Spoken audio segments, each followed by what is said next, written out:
Never heard of such a thing.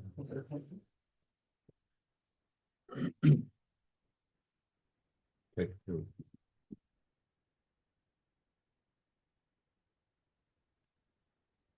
That's like the best chair in here. No one there. Yeah. I think it as the chairman. I know, I got my eye on that. All right, you're ready. Okay, take two. Come on, everyone, planning board meeting, September 12th, 2024. Let's do a quick little roll call. Rick, want to start that off? Rick Smith, alternate. Bill Spence, member. Michael Bell, member. Rob Wilson, alternate. Nancy Knight, member. John Racine, member. Board Mtg, member. Catherine Brennan, member. Rich Rita, select board ex officio. Okay, no one's on there. Okay, great. So two things. Let's cell phones, if you have got a ringer on them, could you kind of quiet them down? Very important meeting today. All meetings are important. Yes, they are. Yes. As long as you're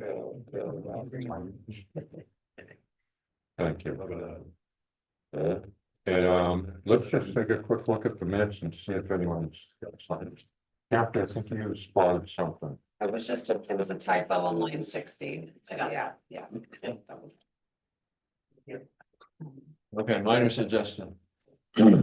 In the reviewing of the noise ordinance letter, this all pertains to it's the select board noise ordinance rather than the planning board noise ordinance. We don't have a planning board noise ordinance. No. Select board. So, I don't know what line it is, but the paragraph that reads review of noise ordinance letter. The last line of that paragraph is highlighted the following points.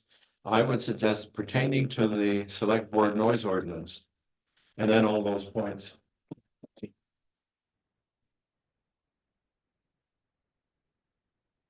You just do it at the top.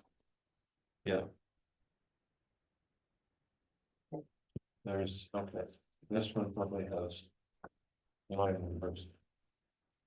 You just put them line 35, review of select board noise ordinance. That would work too for You 35. can, you can then you put the, I believe it's number 8. Oh, change the header. It's select board noise ordinance. Yeah. Hiring's 8. Number 8, it's number signing. And 43. Small point, but should requiring a special exception to allow for noise mitigation requirements.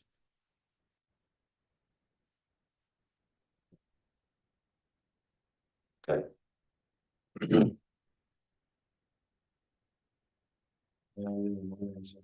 When you're talking about the Conservation Commission, it didn't say, it says the project is currently on hold. I don't know, I think it would be useful for these minutes to say why. Why is it on hold? What line is that, Bill? 79. 79. Okay, okay. Mr. Chairman, just as a point of order, you're gonna get an update on that at this meeting, rather than change those minutes. Okay, You'll get some detail. Fair enough. okay. Yeah, is that okay, Bill? Yeah, it is.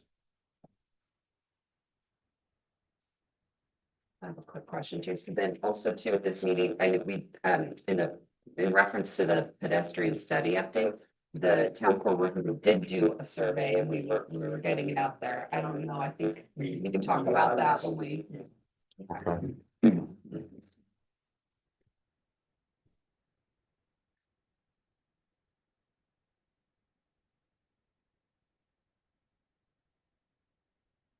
Anything else? Anyone spot anything else?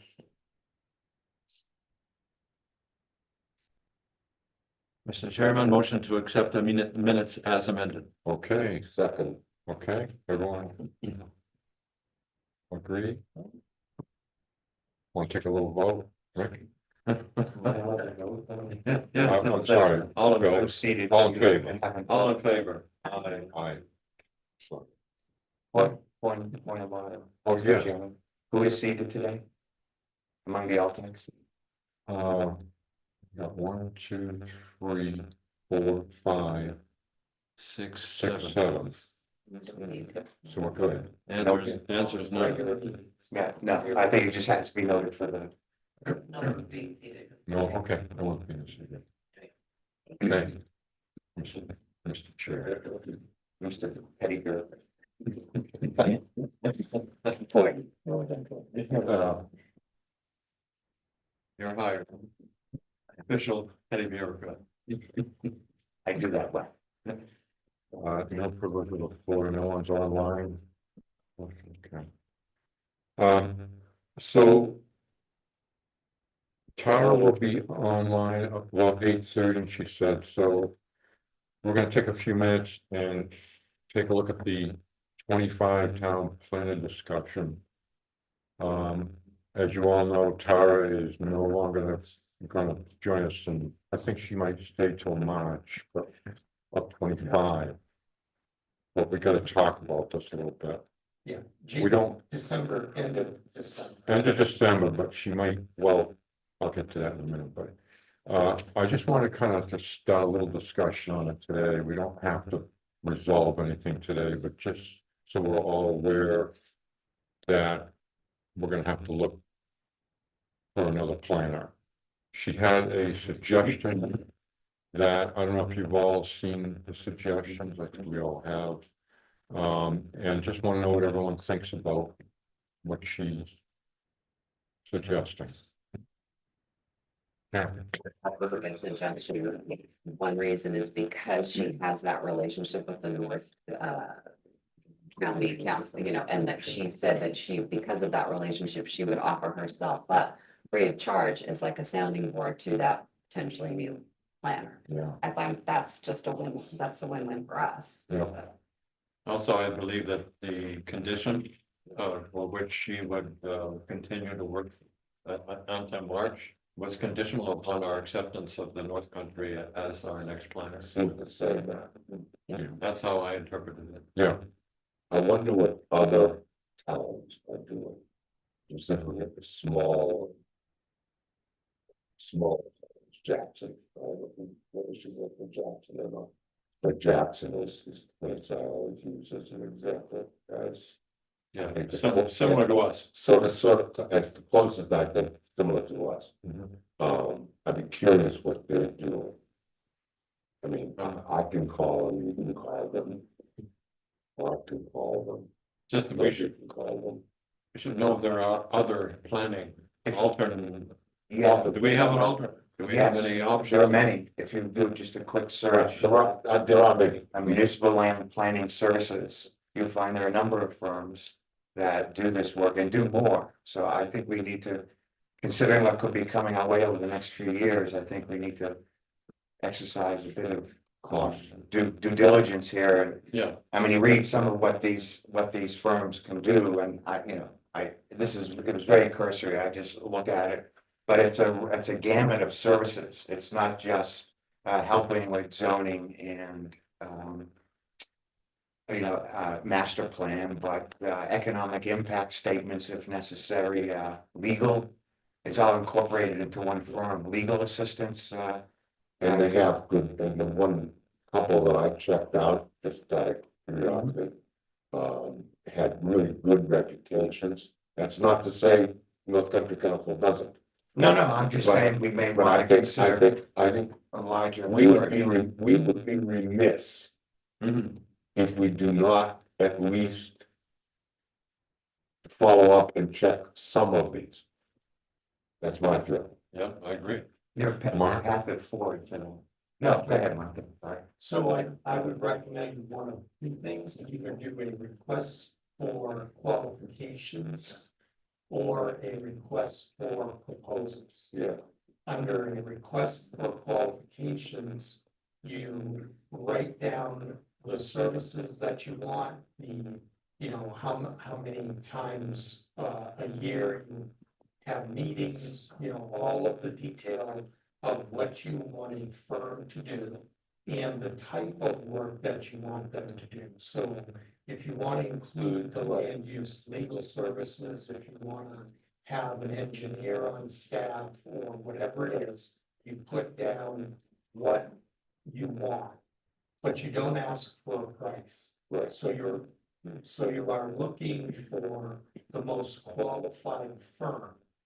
you select the firm based on the qualifications, and then you ask them for how much is that. If you can't come to a negotiated amount for the services, then you go to your second choice, etc. Under a request for proposal, it's basically the same thing, but you ask for the price up front. Right. And you usually determine it based on the firm that will provide you with the services at the lowest cost.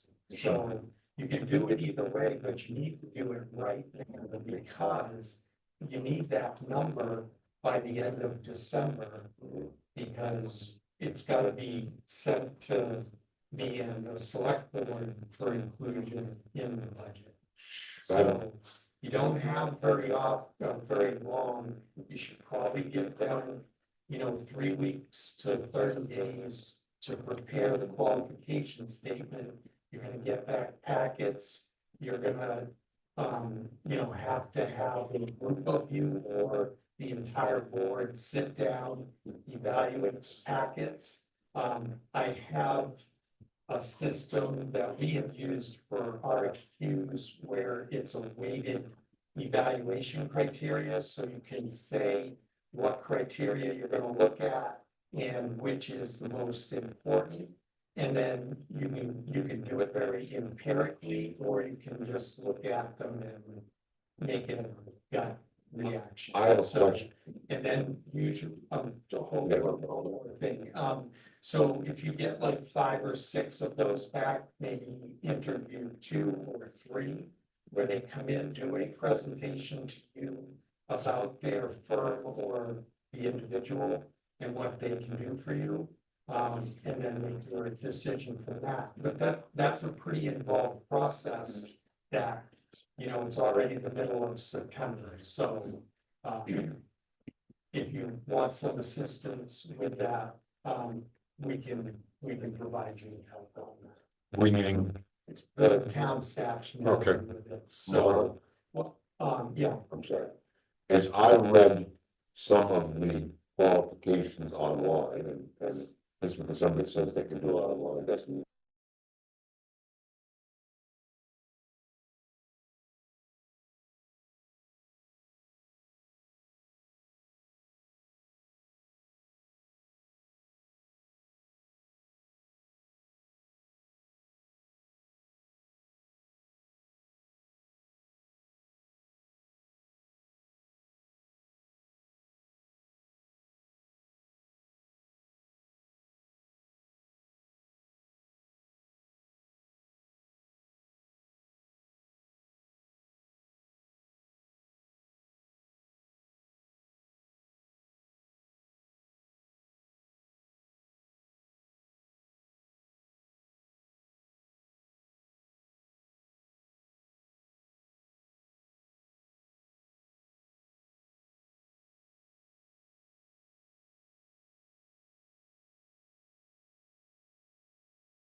lot of staff effort and time to coordinate between a separate lawyer and a planner when they work in different places. I would suggest a one-stop shop that can give you engineering help, legal help, and planning land use Yeah. help. It costs a couple Just- extra bucks. There are firms out there that do it. So I would say, suggest highly that, and I'm a member of the board of directors of the North Country Council, so I sure would like Waterville Valley's money into that organization. However, it's gonna be limited to that planner, right? And we would still need legal services outside. We would still, there are no staff attorneys or staff engineers for the North Country Council. They're certainly able to work with those people, but it is a limitation. And I think Tara will probably know whoever we select, so. Rick, Yeah, just, I think maybe a word of caution, and I've done a lot of RFPs and had to bring that stuff in front of senior management at my company. We want to make sure we keep the scope a little bit more focused, and this is an exciting time for us. We're gonna have a lot of things to think about with all the development that's planned here in town, and we could want to increase the scope of that RFP or RFQ to include any number of things. Good luck to us bringing that to town meeting to spend that money on. I think that's the way it works, right? Sounds like it. So Not necessarily, Well, we, yeah, it'll be a budget, part of the budget discussions, the select board. okay, I mean, first set the RFQ or RFP, whichever way you decide to go, and let's see what is written down. But you're definitely gonna need probably a meeting quickly, like within a week or two, okay, probably 2 weeks, okay, to get that document together and agree to it. You can draft it and send it out, but you need to have a meeting to discuss it. Please don't do it online. I just don't want us to be a kid in a candy store here and. Well, but Drive. there are things that if you don't include them.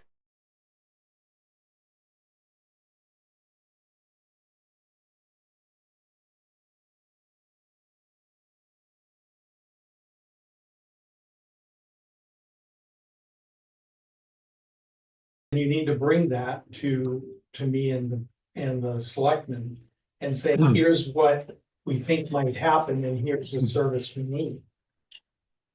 Do we feel like we know enough about what we're gonna need between? With all the things that are going on around here?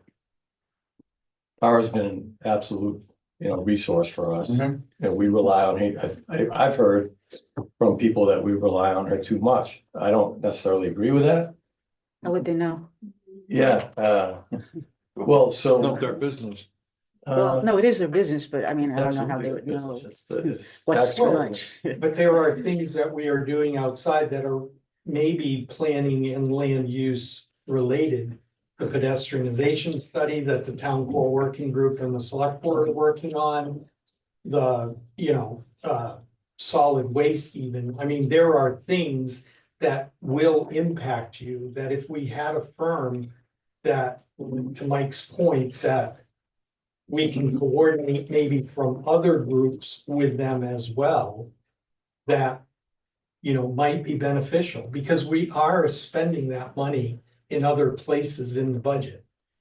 And that, I'm told, I'm not pointing at you, I apologize if you think I'm being rude. But that or something like it. Yeah. Is coming down the pike. Yeah, exactly. But Yeah. would we be able to see like, what have we used in the past? Because if we're gonna have overlap with attorneys' fees, so what, are we saying we wouldn't be relying on our town attorney as much? Because if we had attorney, so like, what have we spent in the past, 3 years or whatever? And then this is what we wanna spend now so that we can have that Well, I last think year that's part of- information That's part of. to make the budget. decisions. That's part Okay. of the budget discussion. I mean, I Okay. can't answer that question. No, I know, but I mean, when But we, it is. sit part and of talk what about we it. Do to Rick's point that yeah, it won't all fall, this won't be in addition to other monies that we're spending. And yeah, if we can cut a couple $1,000s out of the legal line. Because we know that the legal person at the firm, if you select them, is gonna be doing the work. And it's under that contract, we'll make that adjustment for town meeting. I just want to be clear. I think this is a great idea. I agree with the approach. I want us to be able to explain it to people Mhm. that are asking us, well, why is that important? right, and I would want that information before town meeting for us to be able to make that Sure. decision, to say, okay, if we If- wanted, if if we we have could, 6 months. Well, the No, first we, group you need to convince is the select board, not town meeting initially, initially. And the select board can decide to put it as part of the Yeah, if it's part of the Operation overall budget. budget, then. It there'd doesn't have to go be to a separate town. It doesn't thing. go to town. Doesn't go to meeting as a town meeting separate- It doesn't go to separate items. As a separate warrant article. It's in. It's in the operating budget, which our budget, the planning board budget Which is, is now. which is why I think that we need some input from the select board. Because there are gonna be things that we put in the RFP or RFQ that flop over, transcend, whatever Yeah, word well- you want. Between the planning board and the select board, and all of those things should be included in that document. I think what the first step is, I mean, my recommendation would be to form a small working group of. I don't know, maybe 3 planning board members to start the process and start pulling these things together. To deal with potential overlaps and find out how, whether you want to go RFP or RFQ, get a sense of the cost. And then bring that to the full planning board for a discussion. And potentially a vote, and then you bring it to the select board. As to this is what we're looking to do, these are the services we're looking for. We recommend this, we would like this to be, we voted on this to be part of the budget for. Fiscal year 2025, so I think a small group of people. Starting the process would be a way to go, working with. Today Town is staff. today is the 12th, Mhm. Mr. Chairman. Well, I am leaving the 4th, so it doesn't matter, but, I think we need to. Have a review of that group's work. Within 2.5 weeks. First of all, I want to make sure that everyone's in agreement to get Oh, I'm another small group together. Is it possible for the whole planning board to maybe pick bits and pieces, or do we want to start another little group? I think it'd be better, a smaller group, a smaller is more productive, and then bring that. Here, and maybe we do need a meeting before. Is everyone good with that? Let's take one thing at a time here. Is everyone good with? Yeah, I mean, it's good, a small Developing a group of small 3, group. it's not a quorum, it's a working group, you can Okay. meet.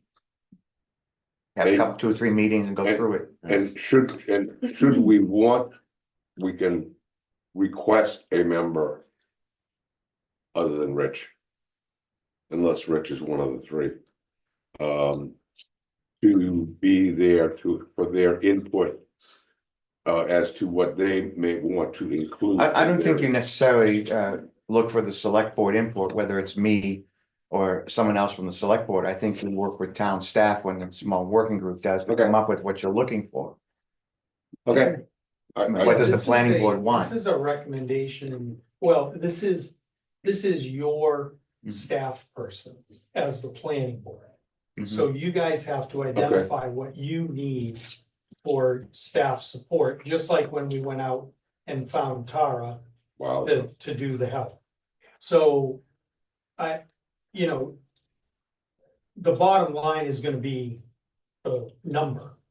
You know, okay, these are the services The we bottom line. need, here's how much it's gonna cost. Wow, that's a lot. Yep, Can you pare down the services that you want and get this down to another number? That's where the select board Yeah, participates. like with the dark skies, I mean, Yeah. was a way that was approached. Absolutely. So why don't we start with this then? Why don't we see who would like to volunteer for this group? 3 people, would that be enough? 3 people is all you can have.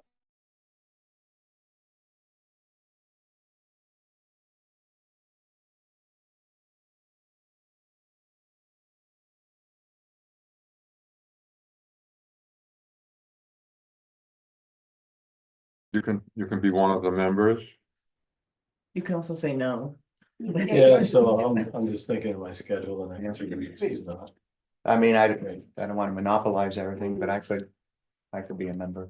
All right, If other people wanna do it, pure planning board people wanna get involved. and you know, this will just be a couple of Nancy, you weeks have time? to get started. No. Okay. We'll just get a couple of weeks to get started on this, because we'll have another I meeting. think you have another. No, I hand. wasn't. So, No, I would love to be Yeah. on it, but I know. Thanks. I leave the 4th, but I'm around the next 2 weeks.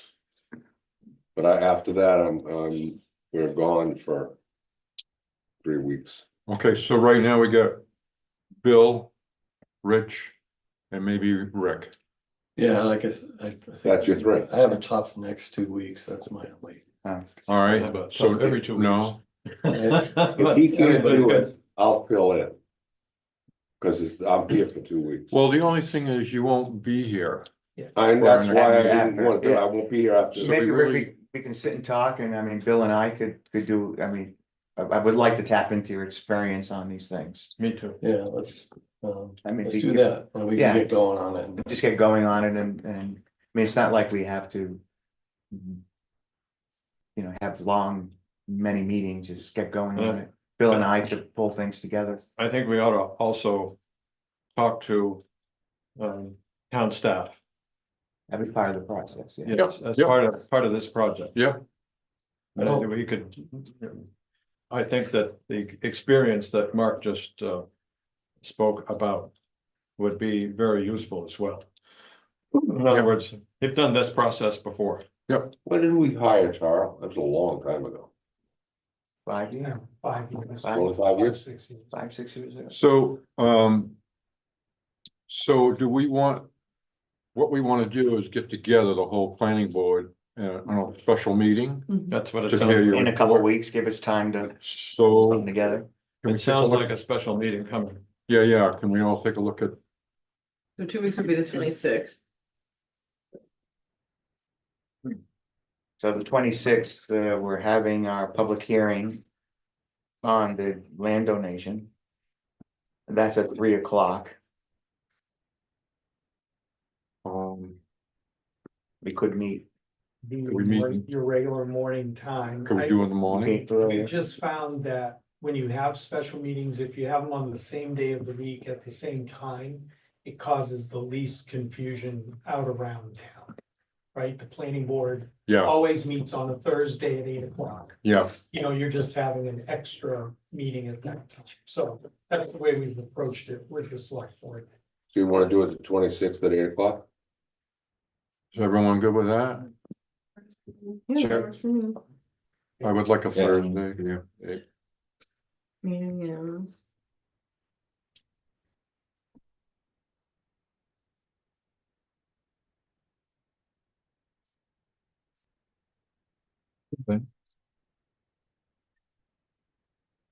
Is there any reason why we wouldn't want to use Tara to help us with this as well? Is it a conflict of interest for her? I mean, she's stepping down, but she did give us a recommendation of the North. Right, and I would think that that's one. Maybe in the evaluation process. I would say later. Once we have something to talk about. I think if she said, these are the things you're gonna wanna look for, that would be super helpful. Okay, let's try that. We don't really have to discuss any more today, let's just, we got at least something started. So I had a question, Rick, I didn't catch the website that you said. Oh, just one of many. It was just a firm's website. I Oh, just. a firm, I thought you said it was like a kind of a clearinghouse for this type of. No, I just typed in municipal land planning services, New Hampshire, and a bunch of firms pops up. And we read 3 or 4 of them, and you know, again, reading a website always sounds good. Surprised there's so many, okay. Okay, you good? I'm good. I'm gonna be traveling, Okay, but that's, okay. Maybe you can watch the recording after and Mhm. get a little handle on it. that's it. Okay. All right. We're all good with that. I feel better. Okay, next order of business, discussion on the 13 acres. The acquisition. This is kind of a big one too. Well, Rich, would just- you like to take on? Yeah, I mean, just to kick it off, basically, as everyone here knows, the select board brought to town meeting 2023 a warrant article to purchase the 13.5 acres in West Branch.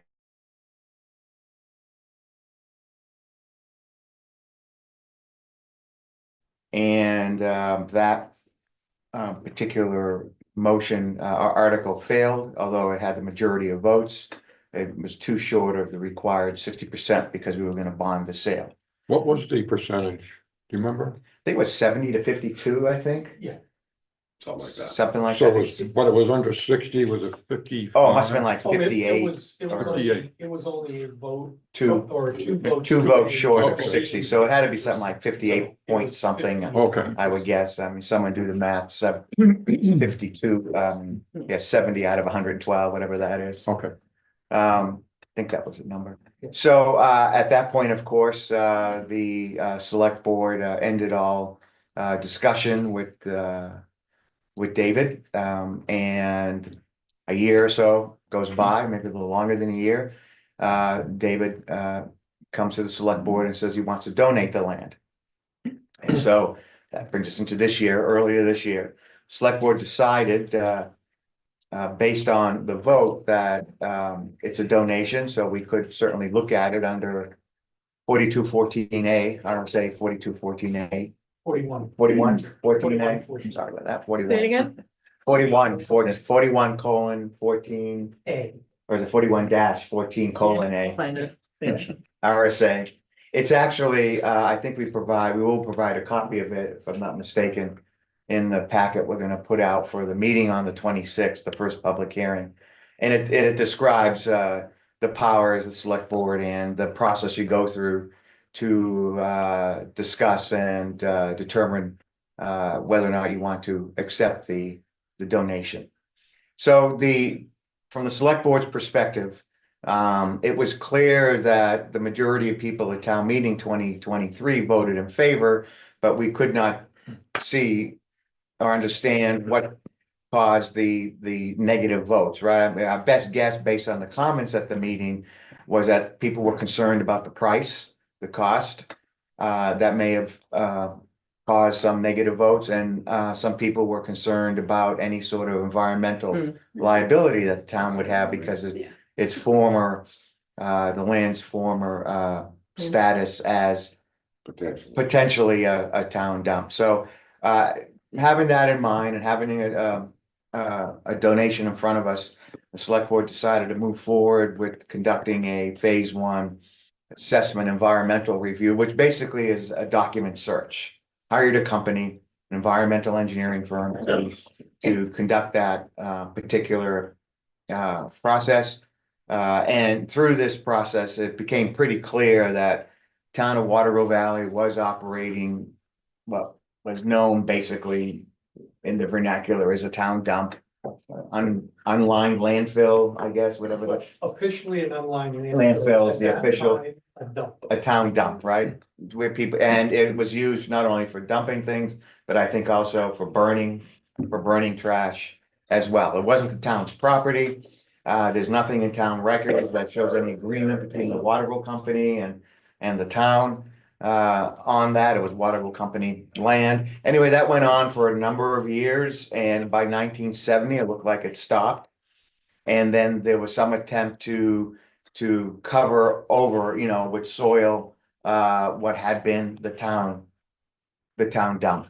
And it just stayed that way because the land never changed hands. The land was the land and didn't come up until Waterville Company decided to liquidate and sell property. So phase 1 basically showed that the town there was enough paperwork there to show the town did operate a town dump. There was even a complaint letter from a visitor because a cross-country ski trail, Mike's Dream now, I guess is what it is, went through there and he wrote a letter to DES. DES. Well, it wasn't DES. no, whatever it was called back, I don't remember what it was called back then, saying there's a big huge pile of trash. They're operating a dump here next to a cross-country ski. You need to trail. You need to do something about it. So that's kind of the cherry on top of the whole issue. So the select board discussed this with the firm. And based on their recommendations, instead of going to a phase 2, which is a very expensive analysis, we went to what's called a preliminary soil analysis effort, and it basically to find out what's in there. And we got that report back, and that's on the on town's website. If you want to read it, it'll show you all the stuff they found, that yes, they found MSW trash, normal household trash, plastic bags. They found C&D. I guess they found ash and burnt stuff as well. Some of it is 4 or 5 feet, well, more below surface. Some of it is really just, you just scrape the surface. I think they did 17 test pits or 16, well, 18.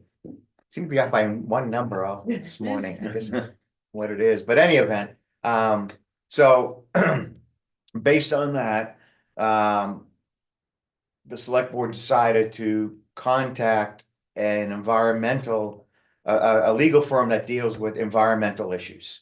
In fact, it's the same firm we're using for any of the issues that come up with the wastewater treatment facility plant that we're still in the process of engineering and They have perhaps construction. extensive experience with the EPA and with Yeah. DES. This is their thing. They have they have done all the legal work for the capping of landfills around the Yeah. state.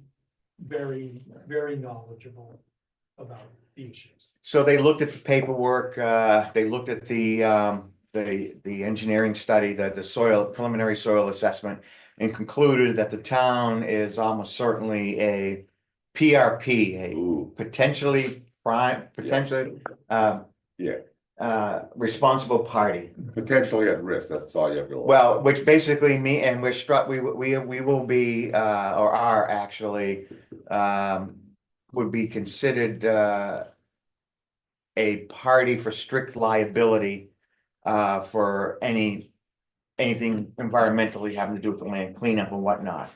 The other owners, past and present, could fit that category as well, but certainly the town is a PRP. And they looked at all the different permutations legally, like what defenses the town would have to deal with that, and basically there are none. So their view is that the best way for the town to move forward would be to accept the land and control what happens on the land. If someone were to buy the land, they could come in and it's its own rec, they could come in and potentially want to construct something on it. They'd probably find, well, if they did their due diligence, they would find ahead of time that it was a town dump. And they would start the process of requiring the town to dig it all up. Yeah. Whereas if the town owns it, we could be treated as a pre-1981 town dump. Or online landfill, and in the past, towns in this situation, DES required a 2 feet clean fill, soil fill, remediation, and that's it. Let's leave it alone. And we still haven't, we begin at this point now, the select board is beginning the process of setting up the conditions to talk to DES, right? We're moving slowly here, but we're gonna try to get some preliminary discussion with DES as to how this is going to come down for the town. So the bottom line is that it's the view of the select board that to go, and as well the environmental engineering firm felt it was the smart thing to do here would be for the town to go to DES, work out some sort of agreement, get declared a pre-1981 landfill. We are the PRP, and then take whatever minimum remediation steps we need to take. And as the owner of the property, then we just decide to use it as we wish, minimal development, and we don't have to worry about some third party coming in, buying that land, and then telling the town to remediate it at a much larger expense if they're digging in it and all this sort of stuff. So as part of the process of 4114A, the select board needs to have a letter from the planning board, conservation commission. There are a couple other bodies, but we don't have them. Yeah, we don't have a historical commission or something. With their recommendation on the matter, whether or not basically to accept the donation. So what the select board needs by the public hearing on the 26th is that letter from the planning board. But since this is the last meeting before that public hearing, now we've laid a special meeting on, but I don't think we want to cross into this issue, and that meeting's save it for the one issue. This is the meeting we should discuss this, and I would strongly recommend vote. And then the letter can be composed later, based on the discussion and vote, for the, to be sent to the select board by the 26th. So that's what the select board is requesting. And what exactly are we voting for? You're voting, it says in statute that we need a recommendation on the land acquisition from the planning board. So that is what the letter would be. Right. We recommend that you do this for these reasons, or we recommend you do not do it for these reasons. Signed probably by the chair and just a letter with that recommendation. Does this have to go through the town to vote on? No, it's a planning board function. No, I mean, as far as accepting the land from, No, they There don't- is There's no no money cost. involved under, the town meeting already voted to give the selectmen the authority to acquire the land.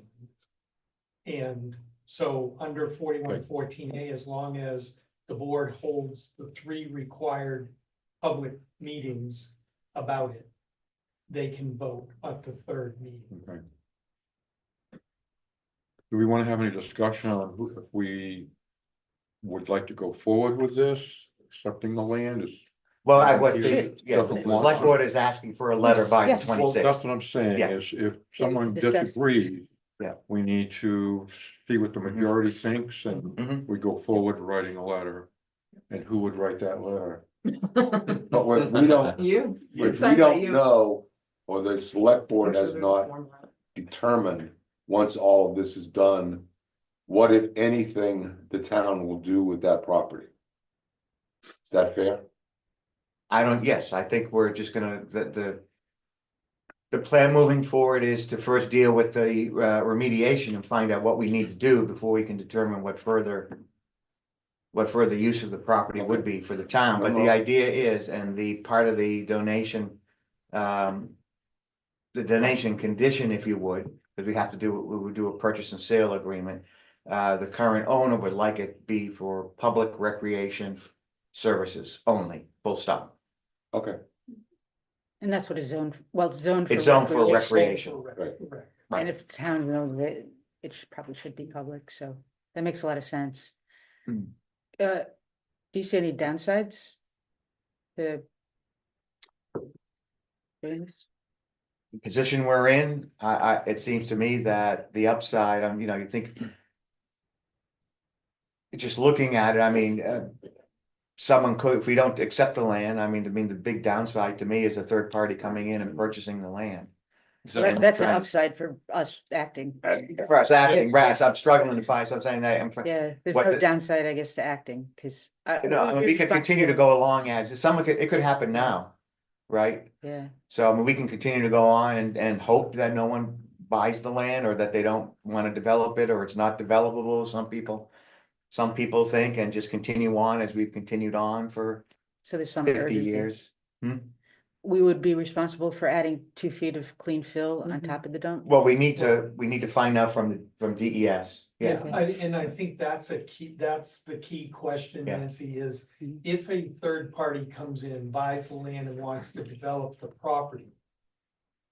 It's unknown what our remediation requirements would be. The only way to get this pre-1981 clean cap As if we own it. is if we apply for it and do it. You know what I mean? Yeah. So I don't think anybody's gonna spend $250,000 and then just take on the cost of capping the property and leaving it the way it is. Maybe they would, but, I think if somebody were to purchase it, they're gonna wanna do something with it.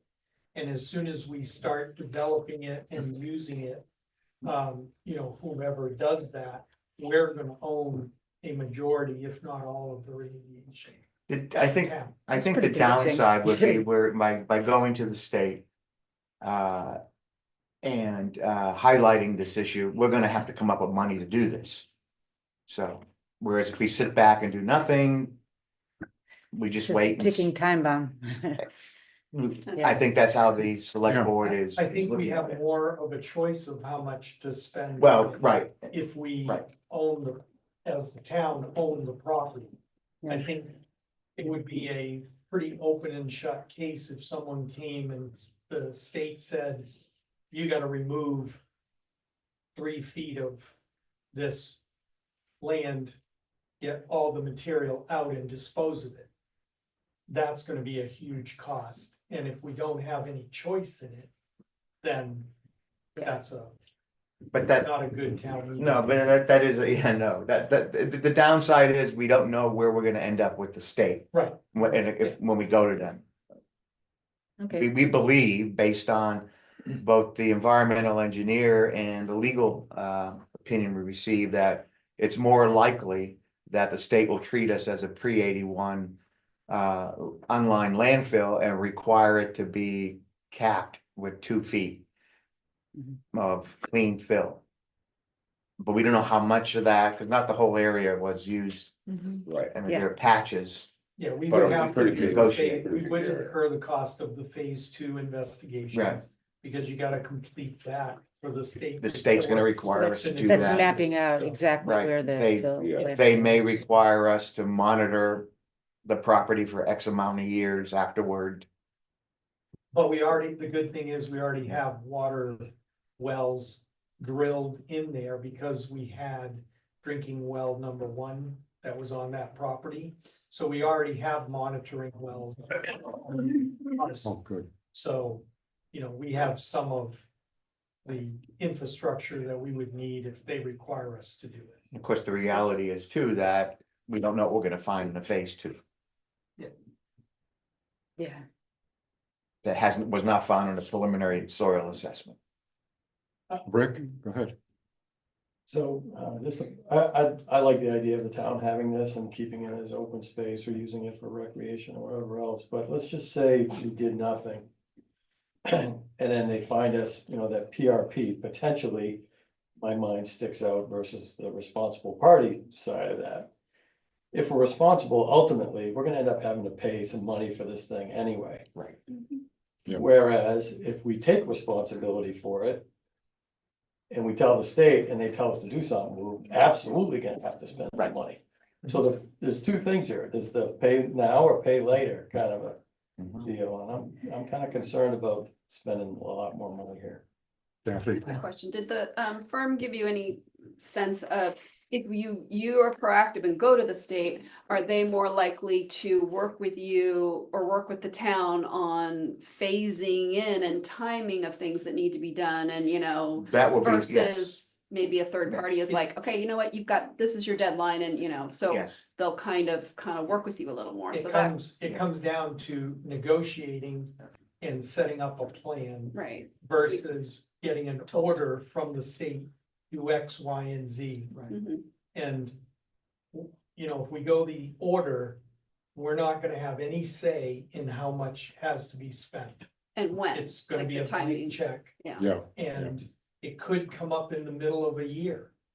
And, again, it would not be, there would be no decision at that point. It would just be appropriating the money. But isn't that the same remediation that we'd be talking about either No. way?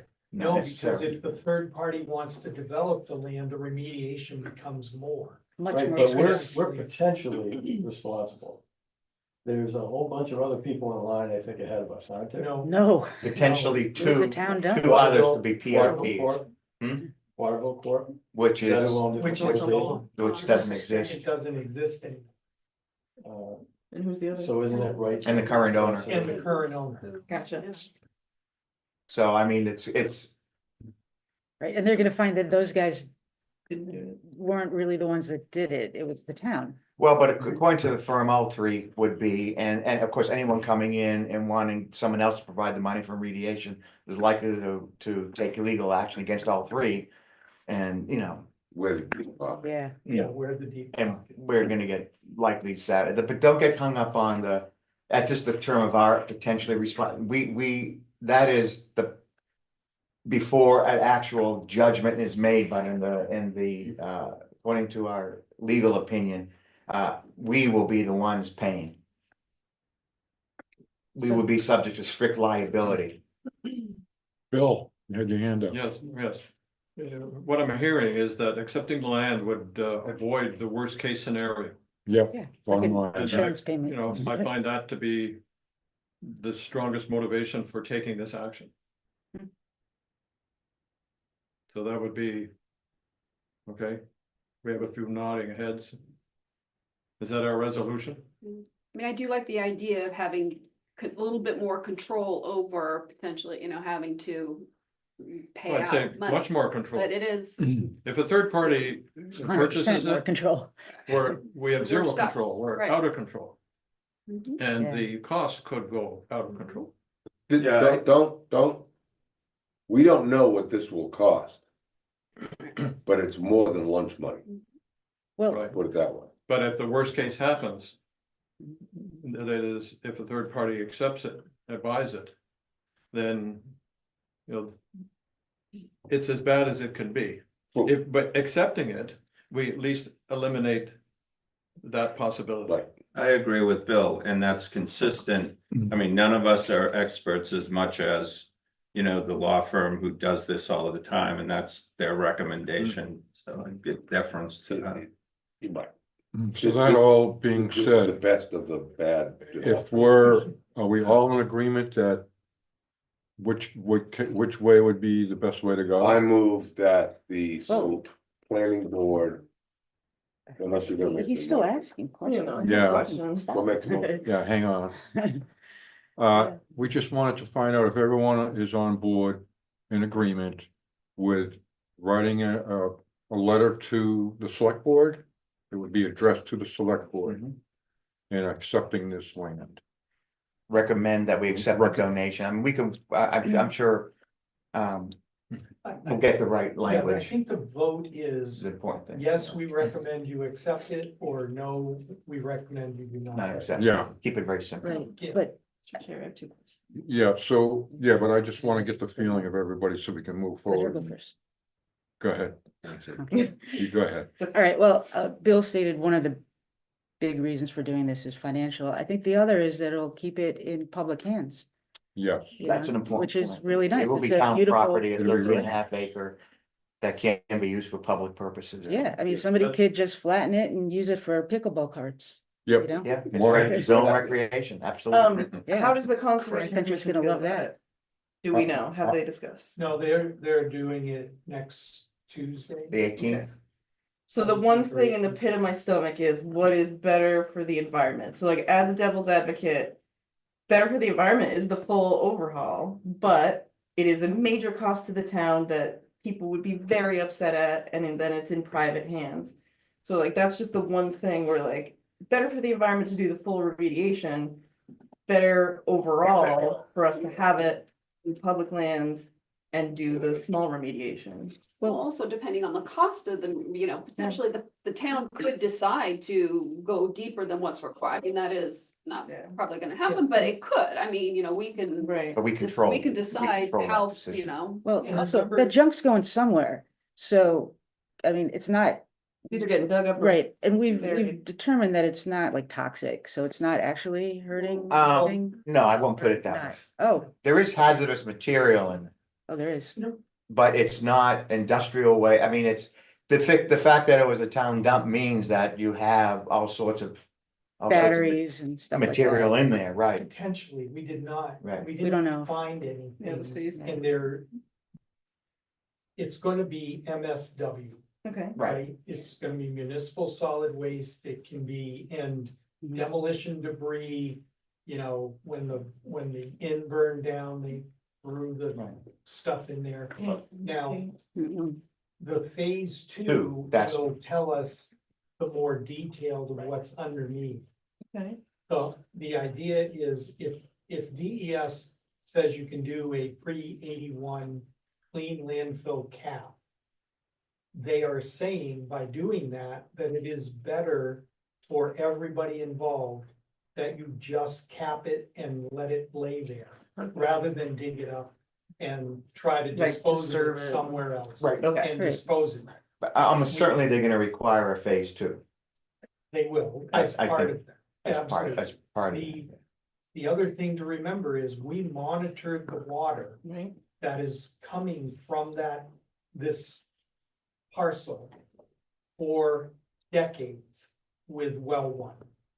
Yes, we had high iron, we had high other chemicals there, but nothing along the lines of Like a public health hazardous crisis, yeah. waste. Otherwise, we would not have been able Carcinogen. to utilize it as a drinking water well. No, I think that's a really important point, yeah, Yeah, that I and overlooked. we have those monitoring wells there that we can set it up at probably the lowest possible cost for continued monitoring. And we did not find any physical, there was a pocket of methane Okay. that they encountered when One of they the- dug one one of of the the test- test pits. So, I mean, but nothing that would require us to do a recapture system and, you know, all of that. Yeah, And that again, the covers it. pre-1981 clean landfill cap does not require you to put in any of that stuff. Whereas a full cap, where you put in a liner, an impervious material, right? Okay. Then you have to have methane recapturing and you've got ongoing costs in perpetuity. Right. So we're trying to keep away from those issues. Yeah. No, I think that's great, that assuages all my fears. I mean, they found, right, and they found material right at the surface, inches down. Hmm. And then they found material 7 feet down. So, you know, it's all over the place. Yeah, So. Right? I mean. Yeah, no, Those are that's- the result that's- of the phase one in the soil, preliminary soil investigation that we did. thank you, that's a complete answer, I Yeah. have no concern.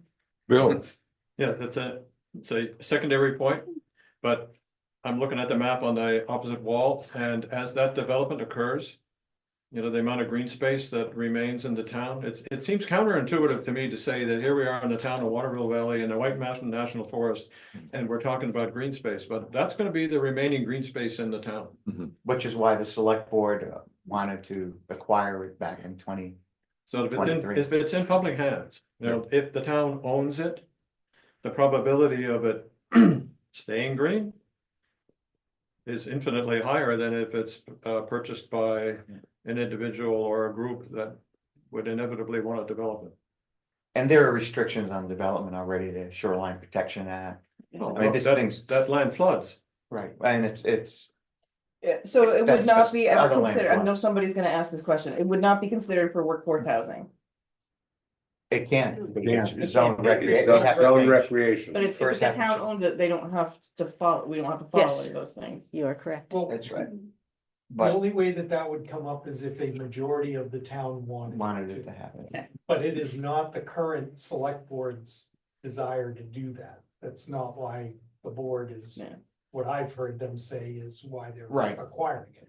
The exact opposite, maintaining it the way it Right. is for the foreseeable future is the And- way that, And there are the wishes of the, and there are the wishes, we still have to negotiate Okay. purchase and sale, Right. right? Right, So we take, the board vote is gonna be just whether or not to accept the donation.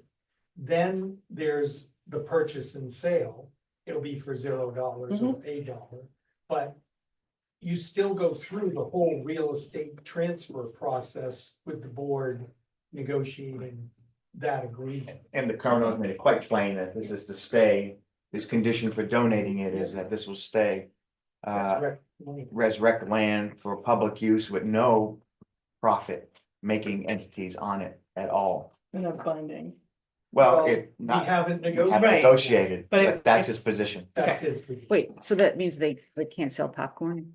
I don't think it would I do don't that, like- but Whatever is zoned for Again, rec. we have to Yes. negotiate. We have to in negotiate that, language. right. We Yeah, 'cause do that- not yeah. have- I wouldn't want any absolutes, because that's nuts. we've begun those discussions. Okay. Yes, it's, Alright. things like that do come up. I'm good. Yeah. yeah, I only see one direction, but if do we need to take a vote on this? Are we all in agreement? Well, can I just ask one, Rick, you're still looking ask. You're still looking perplexed. Did you get your questions answered? Well, I did, yeah. Okay. Yeah, and like I said, I'm in favor of the town having this and keeping it open space. Like, you know, I feel like the first thing that's gonna happen is somebody's gonna wanna flatten this, not regardless of the capping and all the rest of that. Yeah. We need to turn this into a recreational park or whatever else. Well, there's deer and bear and everything else down there now. Why not just leave it Yeah. the way it is, you know? So that's my attitude on it. I'm nervous. I think you guys are gonna have some fun on the 26th. No, probably, but you know, People, we can just give the bottom line, right? right? I would like to see the select board, turn some of this land over to the Conservation Commission. I would recommend that be the issue for Conservation Commission to. Yeah. To bring to the select board in their letter. Yeah. But Oh, whether are they they wanna writing make a that, separate letter? They have. we're required to get one Yeah. as well, Okay, I So- think we can vote. So, but they could condition it that way. yeah. But anyways, as far as the planning board's concerned, let's kind of move forward on this, and it looks like we're all okay. Yeah, you do Right. need, if you Get a vote. have a vote for the record that it's a yes, the board's recommending that the select board accept it. That's what we need. So well, I don't wanna make the motion, but someone should make the motion to. Mike, would you finish your motion? I mean, the one I was interrupted with 15 minutes ago. We were still Yeah. discussing. I move that the planning board write a letter to the select board in the affirmative regarding donation of David Britton's 13.5 acres of land. Second. Second. Okay, all in favor? Aye. Aye. Okay, so now we have to, Unanimous. Oh, I'm sorry. we have to select someone to write a letter. It comes from you though. Is there a format we have to follow or is it just? like, does the town? I- have I- any- less than a paragraph? It could be just a few lines. This Yeah. is- Sounds like we a approve. three-liner. Tell the selectmen you just took that vote, that it was in the affirmative. And so the planning board is recommending. that Yeah, The board. just accept simple it. couple lines Right. and I'll sign. Planning board recommends that Would the, you be okay helping me on I that? will. planning board recommends that the select board accept the donation offered by David Britton for, you can get the number, Map and lot, and- map and lot 103 dash, whatever it is. I'll sign, and once we sign the letter, we'll forward it to the select board. Is that correct? Yeah. Yeah, well, you sign it and just give it to the Town staff of the office. select board. We'll put it on. Yeah. Yeah. If you wanted to discuss it, then you as chair can come to the next select board meeting and discuss it and formally give it to us, but you don't have to do that. No, I'm fine with, just want to make sure we follow Right. procedures here. So on the 26th, in our first public hearing, the select board will be saying that the planning board concurs Yes, with accepting this donation. yes, That will be said. Yep. And then we'll see what the Conservation Commission says next week. Yep. On the matter as well. Yep. We would say whatever the Conservation Commission So is decides. that a 7-0 vote? Yeah, Yes. yeah. Okay. Okay, we can move forward to some old business here with discussing the town assessor. Listen, so I don't want to really get hung up on this, but the town assessor, when it came in last month, had a lot of good information that we all got and sent us away with a lot better understanding of everything. So I just want to know if anyone had any more information that they wanted to share or weren't quite sure about. I think we're okay. We're pretty clear. Okay, let's move on. Zoning amendment list. Hi Tara, I see you there and I see you got your hand up. Yep. Go right ahead. Well, it's a discussion for you guys to have. You've talked about a number of possible zoning amendments, but I haven't really heard any of the conversations come to a point where I knew what I was supposed to be drafting. So I tried to I sent you a one pager with some questions. And I think if you just lead the board through those, John, that's gonna tell me what I need to do for the next meeting and for the zoning amendment season. Yeah, and that's the information I think I had you print up for me this morning, Alicia.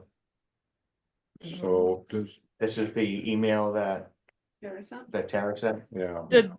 Did they not have the, Yep, They do. We have it. okay, just wanted to make sure it's the same thing. And we have some list here. What else we have? and so this came from your work plan that you did at the beginning of the summer of what you wanted to work on this year. Here, and this one. Steep slopes. And the first one I had listed was shoreline protection. Where is that one? That's a good one. You have it here?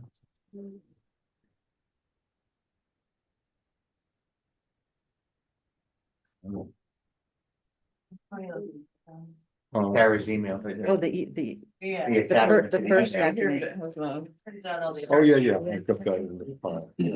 The shoreline protection, the amendment. shoreline. Feel like that was something that we want to move forward with. but Yeah. Well, which shorelines? Well, so if you guys kind of go in order, before you talk about which shorelines, the first question is, do you want to deal with it this year, right? And then go on to which shorelines, but Well. I we'll say don't yes. know until I figure out which shorelines and Which I one- see. what it applies to. But I'm trying to figure, that was what my question is, I mean, you know, So, I mean, it would, so I guess we have to define then shoreline, right? As far as, are we talking about the pond? Are we talking about along the Mad River? Like what, and then how big of a, are we talking about any tributaries into the Mad River? Like what are we defining as Yeah. shoreline, right? Tara, is that first, like a first? Yeah, Yeah. if you want to tackle it this year, those are the conversations you need to have and work through. Right. And I gave you, one example. I've written a bunch. I've written some model ordinances for it, but the conversation has to start with the board deciding which shorelines and how big is a reasonable distance for structures. And even more important for water quality is the vegetated buffer. And you don't have that left in a lot of places. Where you do, it's important to maintain. That's been, proven to be the number one best thing you can do for water quality. to what extent would this be redundant with the Shoreline Protection Act protections that already exist? Does anybody know? Doesn't protect any of your smaller water bodies in town. Okay, which gets then back to the question of which water bodies are we talking about? And I usually recommend applying a local shoreline ordinance to the ones the state does anyway, because the state has made theirs so weak over the years. Okay. That's so easy to get exceptions and there's so little enforcement. It's really something I recommend having in local hands. But you're a kind of unique community with only a small bit of privately developable land that happens, a lot of it to have shoreline. So it's a little different for you than it would be for most communities. Mhm. I have a question. Okay. And I keep going back to one piece of property. And that is the piece of property up in. I don't know the name of that road, but. Where the caves are, the lot next to them, right? Where in the map I'm are you sorry, talking where? about? If you go up Golden Heights Road and you take the right. There is an empty lot there on the right. Yeah, Yeah, The one, still one undeveloped still. There is still one undeveloped lot there. There is a Stream. stream that I would say. As I read this. Including our ordinary high water mark of perennial streams, I would call that a perennial stream. Perennial means running all the time. I don't think these streams run all the time. They dry up in the dry season. So they don't count. Where is it? I'm not sure It's on that the- one dries up. I don't think it dries up. Really? The whole, even, I don't think That latest comes I through. don't go up there every day, obviously. You have to. it comes to building. Well, oh, can we step back? Okay, so let's, first of all, is this something as a group? I personally feel like it's something that we should take up, so. If that's the first step, and then do we Yeah, go I to, agree. if we all agree on that, then we go to, let's define what do we want to include in this? Yes, So, does that make sense? yes, I agree with that. First Yes. question, So what do you are you want? gonna do it this year? Yes or no? Yeah. Yeah, I think so. Considering I think we need to. Yeah. Yeah, Okay, Yes. I think we need to Chairman, get we it have to- together fast. Don't know. you could ask for a show of hands. How many want to do it this year? I mean, we didn't So we're. complete discussion, but Okay, isn't it important? Yeah, Because that's already been Portland done. Pond is really the main Yeah. body of water That's the that main we concern. care about. Yeah. Okay, And so We don't- we check, we already want to discuss it. Okay, so Yeah. now. This is a What do we major wanna- what do we zoning wanna- amendment. Include in this and really, I think it is good. you know, We have other So- zoning amendments. It's just not clear to me what exactly is included in what we're trying to do at this point. I would say the pond, I would say Mad River, Snows Brook. And then again, I guess, and this is where I don't know, like, what are we considering, something running, year round, like what you're talking about. I'm not familiar with that, so I don't know, is that a year round thing? So, I know so by the cemetery, there's something that's along, that runs pretty much year round, but it's very small, like, I don't know, that kind of stuff, I well, don't know. that's why And Tara I recommended. can help with that as follow-up. I mean, the reason that in Bisbins, I referenced the DES database of what's perennial and not is so that in any ordinance, you want a clear starting point that here's an assumption of what's perennial is whatever DES said is perennial. And then you'll always have an opportunity for a landowner to make the case that, well, they have mine wrong, right? And show somehow that it's only intermittent. But you can use a database like that, or you can use the database to decide which streams to name or have your own map. So I can follow up by sending you a map of what DS calls perennial in Water Valley. So you can think about that. And I mean, if I have some direction on this, I can frame some things out for you for the next meeting and have some questions and some follow-up to help you iron those things out. I can't create something from nothing. So, and it's getting late in the year to be starting from scratch. So, so let's do that. I mean, I'll follow up with a map. Here's what it would look like with that map, and you can go from there. Is there agreement on the pond? I'm gonna say yes. Do we want to vote on the big chunks or no?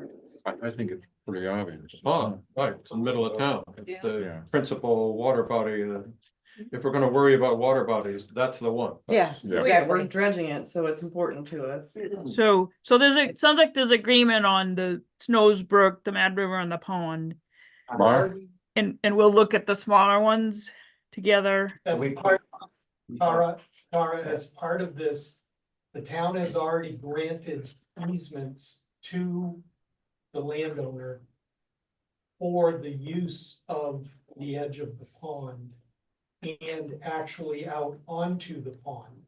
When we assumed ownership of the dam and the pond, there were easements that I'm assuming would be grandfathered, because you can't take those rights away if the town already gave them the rights. So we will need to talk to Tara about those and incorporate those and understand what they are. But Hey, I'm. Actually, it wouldn't be grandfathered because they haven't applied for a permit to do anything there. That's no different than owning the shoreline. Okay. Right, it's, they own the right to do something, but they haven't submitted a building permit to do anything, so that they are not gonna be exempt from zoning changes. And you can confirm that with town council, but that's how I would look at it if I was your, planning and zoning person. So you're saying if they haven't even submitted a proposal, then there's new changes they have to apply, abide by? An easement is no different than owning the land. If I buy a piece of property and in my mind it's to do something, it's that what's in my mind isn't grandfathered. Okay, we will check with Interesting, legal okay. counsel. Thank you. But the Yeah, easement. that's an was for important something. point. We'll check with legal. Yeah, okay. It's good to know. Doesn't it depend on what the easement? Bill, go ahead. Mike, yeah. Bill, go ahead. You had your hand up.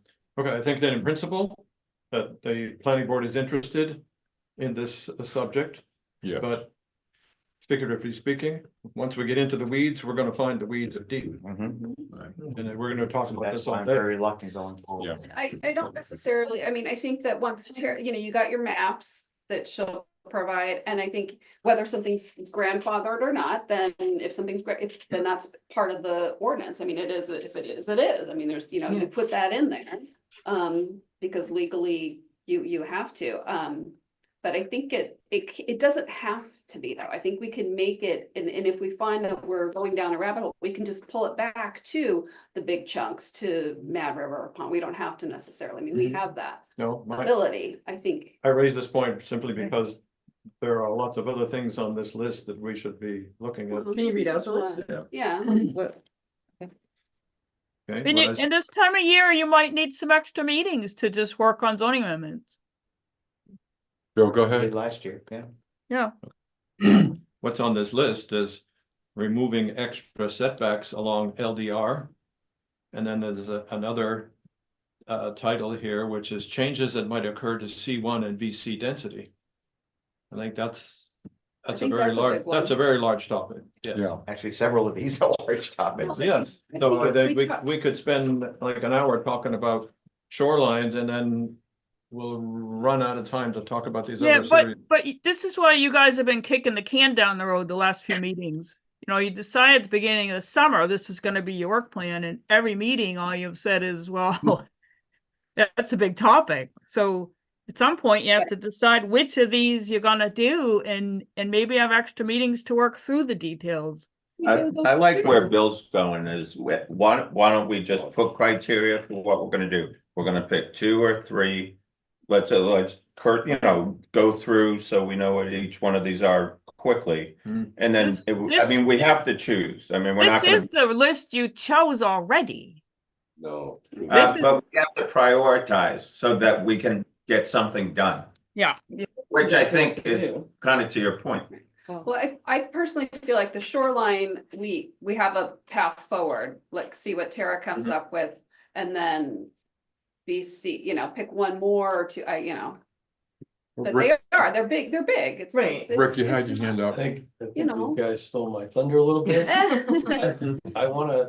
I'd like us to focus on whatever we feel like is the most impactful in terms of what we are trying to do with the master plan, and if shoreline is, I think these all are, it's probably why they're here on the list, Yeah, right? Yes, that's right. But I think we need to prioritize this, because we're not gonna be able to focus on all Do these. one. And I think the attitude or aptitude for the town to accept a bunch of change again this year might not be that great.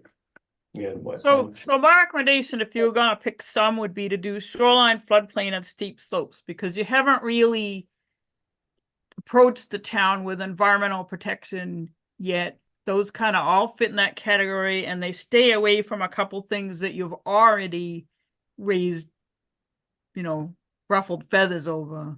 Right, housing is one of them. Yeah. That I would like to revisit, but not necessarily the flavor of the planning board.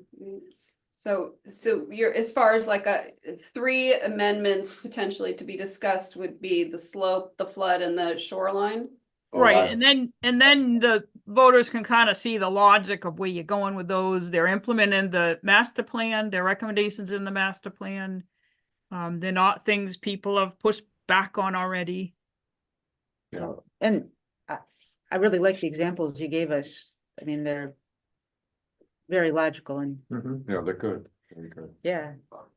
I've written the model ordinances for all of these over the years. So I think a lot of the work's already done. It's just how does that fit into Waterville Valley? Exactly. Yep. How big do you want the setback to be? How big do you want a vegetative buffer in the shoreline? What makes, the structure of these models, they've been vetted by attorneys and scientists and whatnot. It's, any examples I give you have already been vetted that way. But what only you know is how to right size it for your community. How many feet does it make? What's a reasonable expectation on half-acre lots for a setback from a brook going through the property?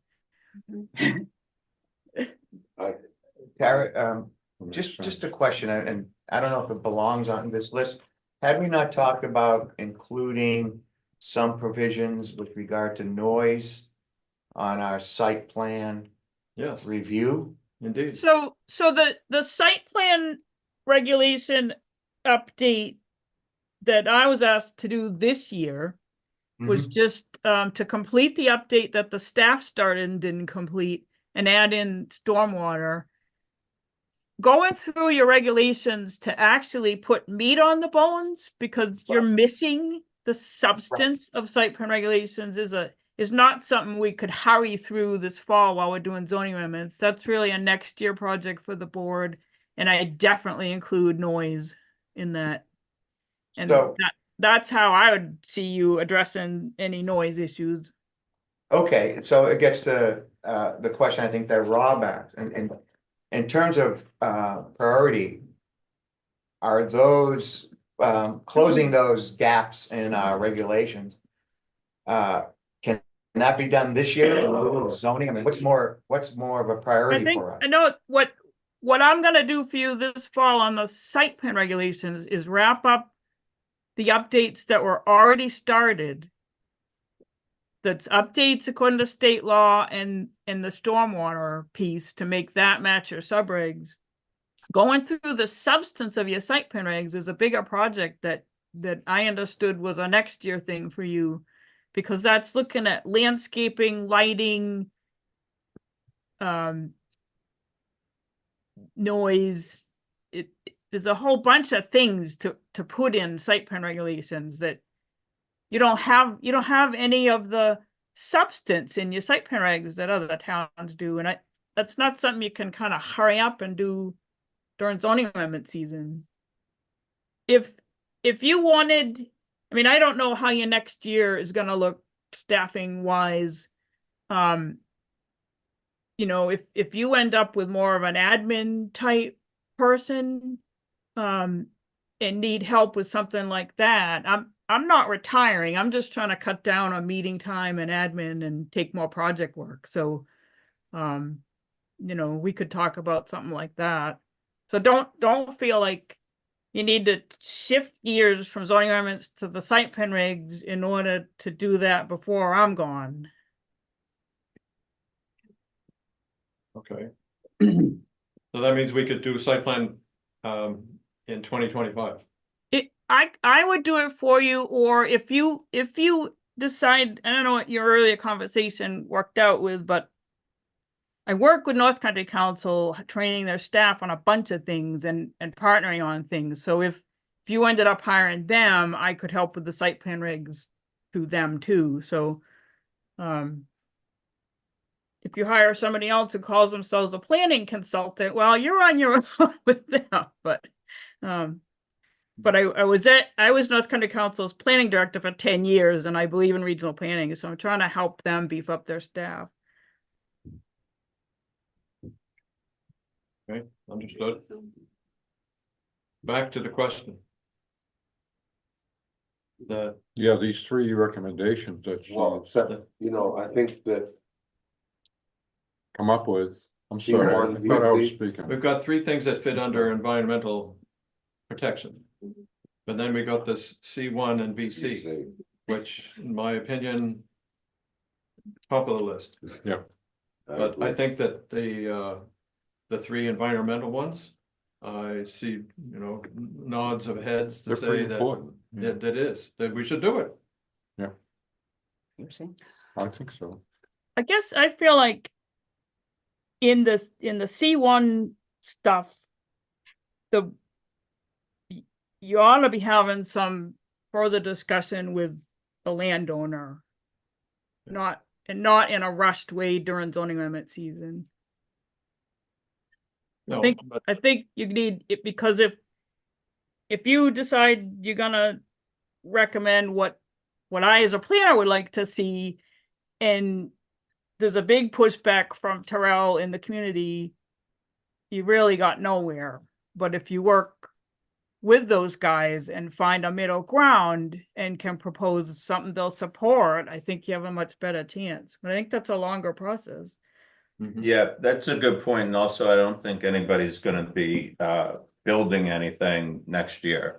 Whereas we could set the stage on the environmentals for planning development. Right. And then, yeah, because that's a big one. we don't know what Tyrell's gonna do.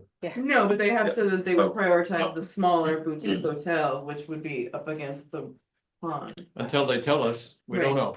Right, that's just what they Right. said in So- the presentation. Which is The why we point should- is, Shoreline, what's our point of view with respect to C1 and BC? You know, Important. where do we want to go? So, yes, obviously this is a large one. The reason why I suggested to go higher on the priority list is that it's a longer term and an important discussion that has to occur with the landowner. But it's what I our, don't think we're gonna get that with the shoreline. If we did that one, that's probably the only one we could do, Why? because it's big. Yeah. And I agree with Tara that we want to be interactive with, you know, the landowner.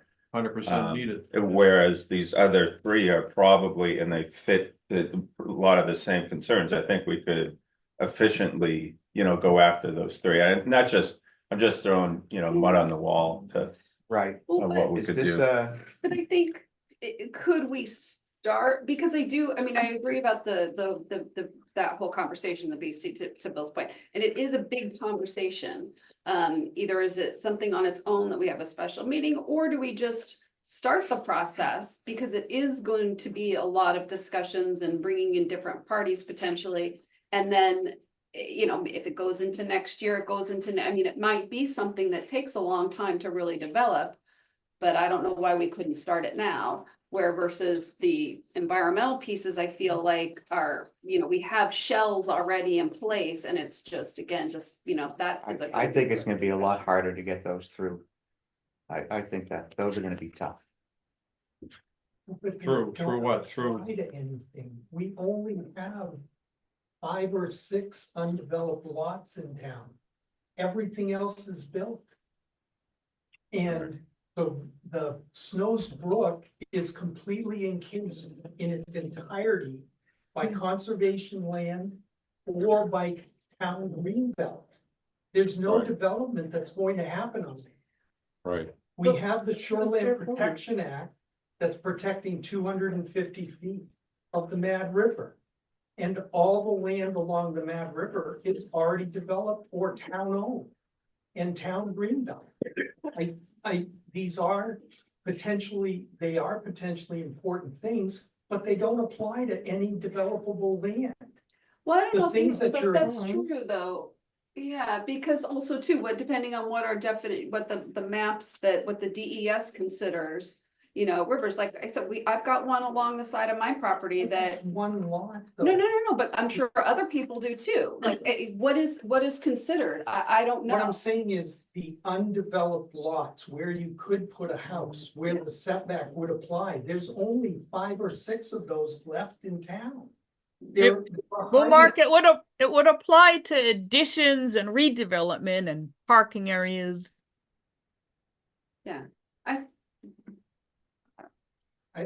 I think the whole vegetation piece of it and conservation, I think it's something to really look at.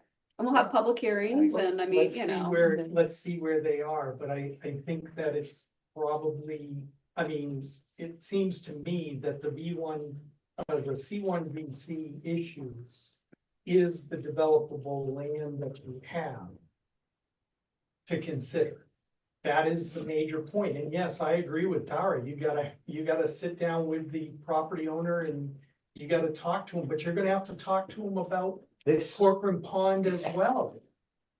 That's in the middle of all of their developable land and it plays a key role to their conception. Well, and we have to find out though, are they grandfathered in or not? I I don't think, know. We do, and You're the not town grandfathered in if owns- you haven't built anything. Remember, the town According to this. owns the Right. buffer around the pond. Okay. And what's the So- current buffer, 250 feet? No, no, No. it's. The property line, what I'm saying is the property line goes all the way around the pond. And there is some setback. The vegetative area that Tara's talking about, we already own a part of that as a town. Okay. So a lot of the environmental concerns, they couldn't build upon anyway. Well- There's going to be a vegetative. I'd like to Well- find out, you know, confirm with town council, are they grandfathered in? Because if they are, then that just becomes part of the order, I mean, then they're that part of that. And then also find out what other tributaries into, you know, I, Snowsboro. I just like to go back, I'm sorry, I just like to go Wait, back. can I- I just don't wanna think it's- I think clarify. it's- What do you mean by grandfathered in? Because they haven't built anything? Do you mean the easements? Are the easements Yeah. still applicable? Is that what you're saying? Right, right. And We're gonna have we- to check on. Yeah, We're gonna, Um, I. So let's yeah. start there. yeah, I mean, But are there other zoning amendments that maybe not are as important, but that we can do and get done? This is not gonna get passed this year, this, I mean, this environmental, No. really? I don't see it. Why I not? don't see C1, VC, You don't see any you of know, that getting passed? And by. they're floods, huge issues. slopes. They're, floods, they're. and- You they're mean that huge. we can't handle getting it ready on time, or people in town are gonna I vote think there'll no? be a lot of discussion on it and it'd be very difficult to, Well, that's When what you say public hearings. pass, Well, I mean, everything's town meeting. difficult. well, even That's on why the we're board, here. even get it through the board. But I mean, we could go for it. I'm just wondering, are there more, it was getting to my question about what should we concentrate on for the balance of the year? We don't have to have a zoning amendment every year. But it's efficient. So what, Right. what is your suggestion that we focus on? Well, I thought we were gonna go down the site plan review regulation bit. Those are very practical things. I wonder if any of these are gonna get done this year. So is this year, is that the limiting factor? I guess is But- what I'm Well, asking. But Rich, Yeah, I I'm don't just throwing think- it out for discussion. I don't disagree with you, the But amount of time to have. I'll put the ball for you. However, I do believe that the VCC1 issue, Mhm. again, I don't mean to look like I'm pointing at either of you guys, But you, but I am, but that development, we all know is going to happen in the foreseeable future, maybe even in my lifetime. I think that we have to address that. All right, do we want Terrell to just build more $1 million triplexes like they built? Do we want them to do something else? Yeah. I think that's a discussion that is We don't valid. get to direct them. What? We don't get to direct them. no, but I. No, but we I get, think we get to that's- do. Kind of what the we have point in I'm trying to make in VCC1. terms, and I think Rob was trying to make, what's the priority here?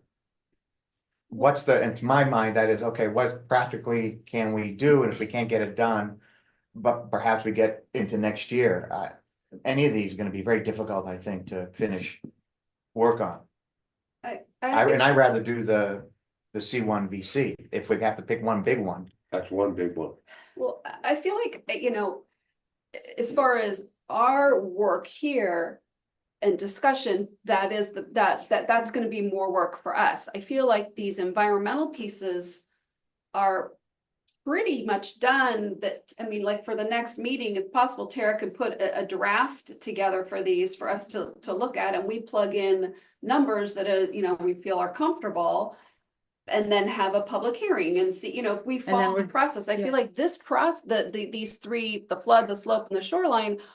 A lot of the groundwork is done, and then while she's working on that, we can have this, but what do we want the BC, like, what does that look like? Because that, I think, is a discussion where we really, it's gonna take our personal time to do. And is I that- don't see why we can't kind of move forward with both, Mhm. because of the workload balance. We're not literally writing these amendments for the environmental stuff, Tara is. And Tara can't write the BC stuff till we have a conversation about it. Is that, you need more direction for that piece, correct, Tara? Like, so that would be where our work would be. Am I making Yeah, sense? and again, I think that needs to, you need to have a conversation about what you want to bounce off the landowner. Right? You're not even ready to have the conversation with the landowner. You talked about something earlier and the landowner attended the meeting and that was the end of it. So you need a better sense of what your ask is. So do we want to have a special meeting just for us about that one ordinance so that we can be clear what the action steps are? Okay, so now we need to meet with landowner, you know, what are the action steps to move forward in that particular ordinance? I'm throwing this out, I don't care. Yeah, Yeah. knowing that it's not gonna be done before You know, we're gonna like- be ready for town meeting. It Right. could be, Yeah. I mean, I don't know. But get this done for town meeting, cause we can. And why not? You're very optimistic. Yeah, Or for I am. public hearing. I am an see optimist. what the people think. I believe in us. I think there's a conversation we haven't yet had that needs to happen is what is our goals? Like, we are very discordant here. Like, we need to come together and figure out what exactly is our goal. And I know that's this conversation that we're having, but there's like, are we looking to make housing easier to build? Are we looking for protecting what little green space we have left? What's the priority? What's the goal? And then we can go forward in a direction that way once we figure that out. I also wanna put into I this agree. that we discussed C and C1 years ago, when I started the chair, and it seemed to go nowhere. It just died. I don't think we really had enough conversations on it, so I agree, if we can take these three things that Tara has suggested right now, move forward with these, discuss, get these done, and then next plan move with the C1 and C to really dig into it and stay with it. And come up with Yeah. some kind of issue. These we can work with, and also the shoreline protection.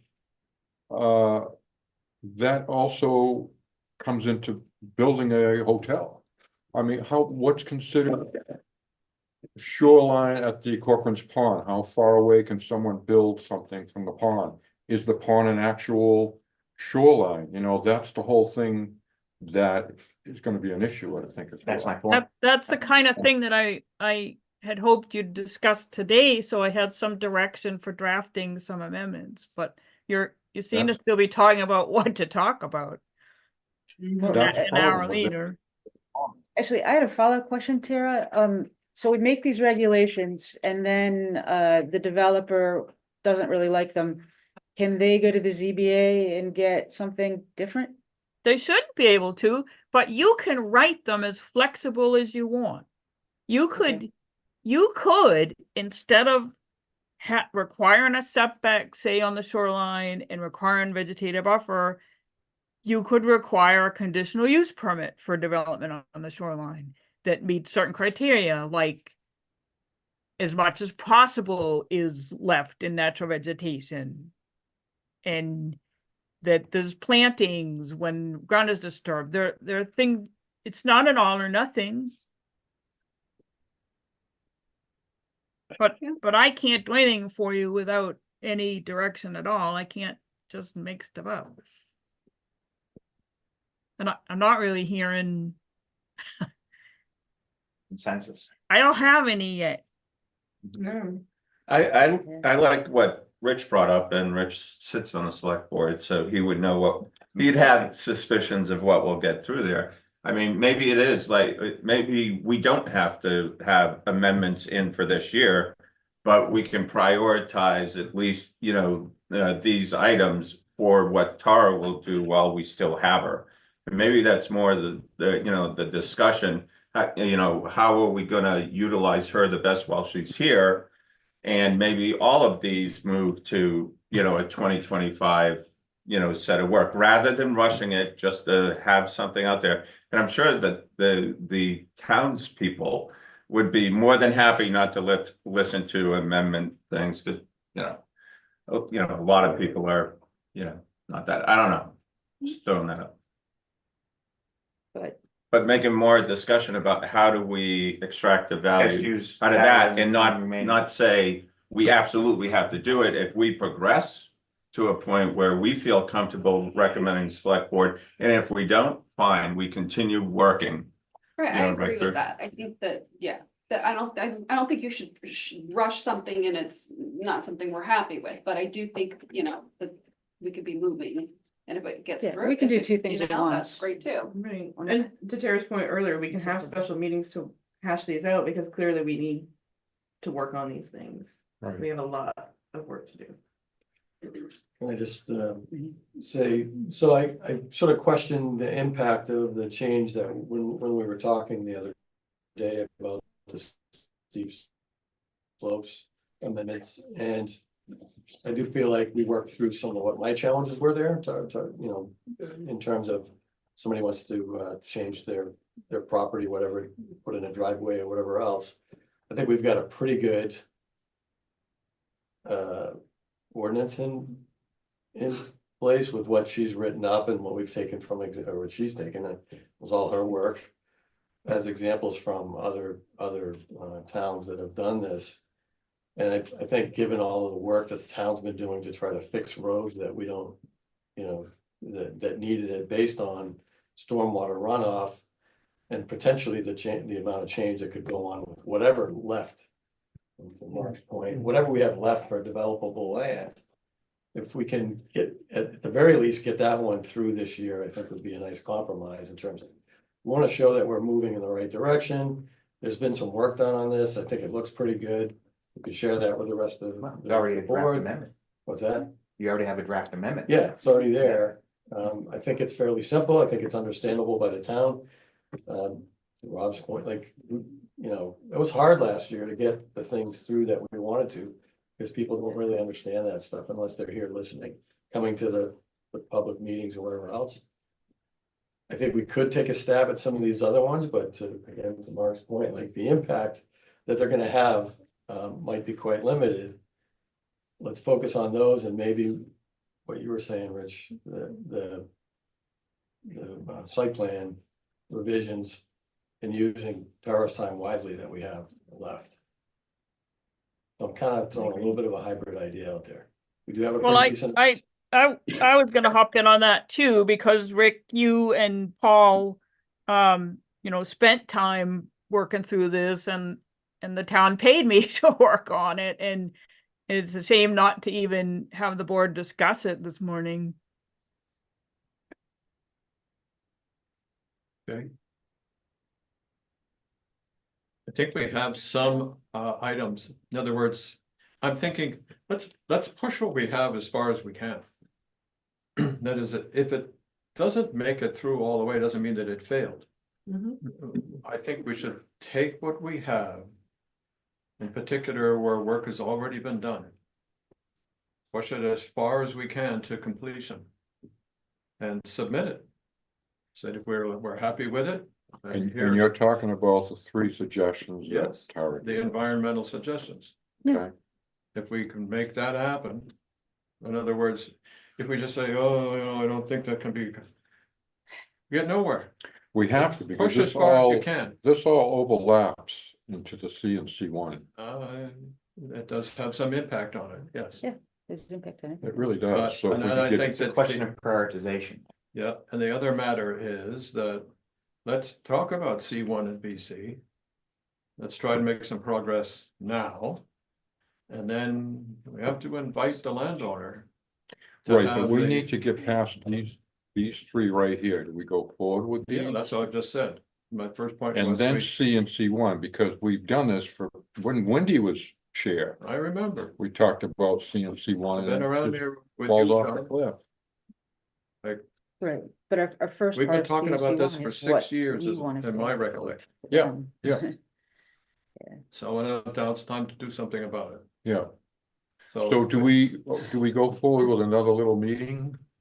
And can we incorporate that on the 26th as well with a meeting we already have scheduled? Don't we have time today? I'm hoping we do, but we don't seem to be. We've been talking for this about 45 minutes now. You won't have me on the 26th if you're talking about a daytime meeting. Let's do this now when we have her, and if we have time left over, we can start Let's talking do it about now. C1 and VC, yeah. yeah. let's see. C1 Okay, VC. I was suggesting, first step, Sounds good. say, we've got skeleton work, we have framework, we have Yeah. pieces. Let's do our best to put them together to see if we can present a submittable set of amendments regarding environmental work. Yeah. Can we do it? I think so. Sounds as if we have pieces that will fit together and Yeah. that we ask Tara to proceed and to write drafts on 3 environmental issues. That's. What do we want with those issues? Yeah, I understand. That's what we We're gotta- still- Well, work has already been done on steep slopes, so we can start there.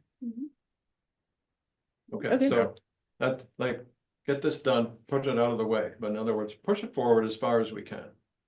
And then let's then talk about our real priority, which is C1 and VC. How do we want that monster over there to go forward? Can we have any influence on it?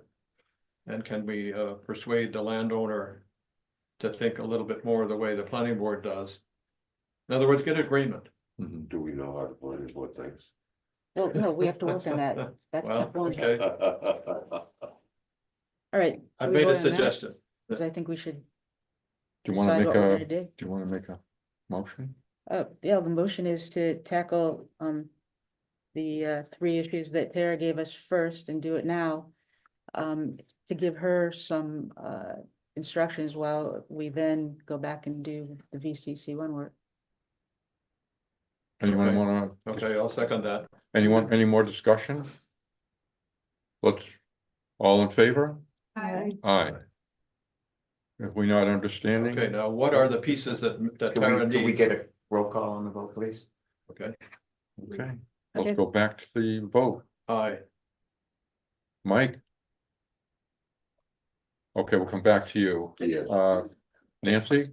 Yes, John, yes? Yes. Yes. No, Okay, Say no, I think VC. and Okay. C- well, you lose, Priorities. so it's gonna that's all right. go I'm just, forward. I see, I want to. Okay. thank you for voting. Yeah. So let's move forward. I think those are the priorities. What pieces are missing, Tara? Sorry? That is, if we were to now talk about the amendment regarding shoreline. You need to know specific things in order Yeah, to. like, we could talk more about which water courses when I send you a map. I think you need to talk through whether it would apply to the pond. Whether you want an actual setback for structures. A vegetated buffer, do you want everything to be conditional use permits? What do you want your shoreline? As a planner, right, the ideal and how we write the model is usually for 100-foot setback.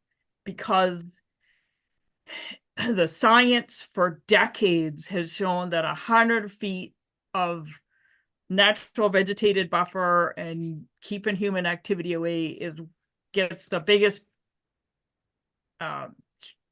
water quality protection, right, really significant. It drops off after that. For wildlife corridors, it's 300 feet. That's not really relevant for Water Valley. But 100 feet probably is too big for your community. And I had one town do 10 feet just to keep people off the actual banking of the rivers and streams. 25 isn't uncommon. It's what makes what's right-sized in your community. A 10-foot vegetative buffer is something. I have a question. So a 10-foot vegetative buffer, for example, on Mad River. We have hiking trails that are within that. Well, she didn't specifically say Mad River, No, I understand. so Also, I'm not sure hiking trails even apply. We're talking. I don't know the answer. Construction, not, I don't know the walking. answer to that. How can we have any discussion if we don't know what bodies of water we are actually talking about? And what the Correct. legal implications are for any of those bodies of water. right. And why wouldn't we get the Conservation Commission involved, Tara? I have a question for you on that. Why wouldn't we get the Conservation Commission to help us make a decision on that? Because the way I see it, on some of the bodies of water, it's 250 feet before you can do anything. No, 50 feet before you can do anything. there's nothing with 250 feet where you can't do anything. That's not what I heard from the Conservation Commission, so we'll come back to that. I'm not gonna get stuck on it. But, we have, first of all, we'll have to take a look at your map that you might send us. Can you do that for us? Yes, and I can send you what the state protects, but it's the shoreline that they look at is 250 feet, but that's not what the protected buffer is. And in the protected buffer, in the state Shoreline Protection Act, they allow a great deal of tree cutting they didn't used to, but that was one of the weaknesses they added, where it's a point system that really allows a lot of tree cutting in the shoreline. Okay. And I can't answer a question like, why wouldn't you allow the Conservation Commission? I mean, when you have a draft, that's a, obviously send it to the Conservation Commission, but it's the planning board's recommendation to town meeting, and you don't even know what you want to run by the Conservation Commission. It sounds like we need a lot more clarification, and You need discussion. You need to work through the hard issues. so let's, Well, I would like to hear what what their recommendation would be as far as, it sounds like this 100 feet, but then a buffer, but that's not really realistic necessarily for Waterville Valley. So when we see the map, when we find out, get from town council what's grandfathered or not, because that will be a big discussion, Right. land, and then we can talk to, once we know about the grandfathering issue, we can be more specific about the pond and what are these Well- other small little tributaries that are coming in and. Mr. Chairman, yes, I think that if we introduce more discussion with more groups, we're never gonna get this done. It'll never happen in time even for town meeting. mhm. But it has to happen anyway, so we need to work through this stuff at some point. Mhm. Right? So if we But started. here we are. So I think for the shoreline, we have a starting point, Tara, don't we? I mean, we've got a plan and for next meeting. Will the Conservation Commission have met? I don't know what. Can we ask them Can to they please discuss, meet to talk about this? maybe Yeah, why we not invite them to the next meeting to look at the map together and make that one of the priorities for the next meeting, talk through some of those issues. I could take, if No. people could just say, like, this Lisbon example is, well, kind of close, but it would need a lot of tweaking, or no, we don't want anything like that, then I could kind of set something up for you guys to work through. I liked the Lisbon Mhm. example. 25. I Yes. read it, yeah. I think that what's gonna happen is that for Waterville, it'd be somewhere around 25 feet. 10 feet's too little, 100 feet's, forget it. So something like 15, 25 feet, somewhere in there is where it will settle out. Where it's, you know, applicable, that is, not only do you have an ordinance, but it has to be enforceable. Mhm. How are you gonna go to a landowner and tell them that anything bit more than 25 feet to me would be, you know, the landowner would look at it and say, you guys are nuts. It has to be enforceable. Mhm. You have to Well, try to it get- ain't to be enforceable, that's not really the question, but it wouldn't pass, so, in Mike, trails, anything that's there now is grandfathered, zoning never goes backwards. Okay. Um, so, I'll do that for the next meetings and kind of turn this into a Water Valley template with questions for the board to fill in, and I think inviting the Conservation Commission to that meeting would be good, and setting out a specific chunk of time in that meeting that's for that conversation. I think it'd be great if you could go through the steep slopes draft today, because that working group did work on it, and if you have stuff to send back to them. I never did hear from Megan on it. We waited a couple weeks to try to find a date she could join us, but she didn't, and I never heard from her why, but we should send the draft to her again. Megan Public Works. Is that Yeah. okay? I will make sure that you get comments back from her next week. Okay, because Mark, we waited a couple weeks to hear back from her and set up a time, and I spoke with her on the phone, and then there was no explanation at all of why she wasn't at the meeting, so that was kind of discouraging. I would say, it was super helpful to have the map when we had the conversation about, Right, right. the I agree. example that we had and the changes that we wanted to make. We did talk about, again, that, you know, whether or not this thing would truly be impactful, and I do think some of the examples that we went through were valid and things that should be of a concern when we talk about steep slopes, so let's pay a bill, you know, basically, and go through this one. I think you're gonna find that it's fairly straightforward, something that we could rationalize and get in front of the town.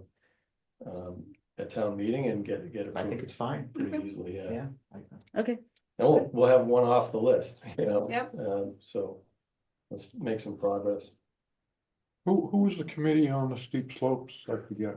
Was Paul? Rick and- Smith, Paul Ricotta, and Megan. Okay, oh, Paul, okay. Okay, okay. What needs to be done? I mean, I like the Go draft you through put it. together. I did too. I did too. Yeah, I don't have the ability to share it on the screen, or I don't know that we I- sent it up. I might, Yeah, Everyone got it. everybody. Everyone I got don't either. Did anybody have comments about this slope from when it was sent out? I'll I mean, make it sure sounds you that- get the staff comments. I was gonna say, at this Okay. point, really, I think It's really Megan's comments that. that we're waiting on. Incorporated. But other than that, I thought it I was was, fine with the wording. I the thought way it was that fine, it Yeah. was. as is, it was Well, good. but I'll find out Draft if- amendment, if yeah. she has any concerns. Okay, put it on the list. Right, and Then we the need a- fines. a motion on the. In other words, are we in agreement that the steep slope draft is acceptable? Pending comments from From town Megan staff. and any other So alterations? let's get those comments, then move it Okay. forward. Okay, We'll yeah, go. all right. And we'll pick it back up in October, Yeah. is that correct? Yeah, because time will march on, and just, Yeah. it just disappears. And Tara, you can get us the maps get us some maps out so we can also take a look at that in October. For which, For the shoreline. Shoreline. Shoreline, yeah, I'm gonna give you maps with a template. okay, thank you. All right, now floodplain. If you agree to change the subject. Yeah, let's go.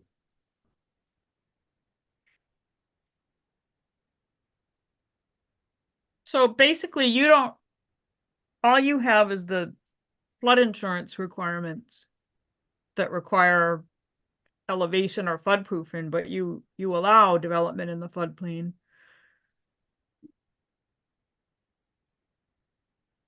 Okay, so that's a question. Should development be allowed in the floodplain? Yeah, that's a pretty basic one.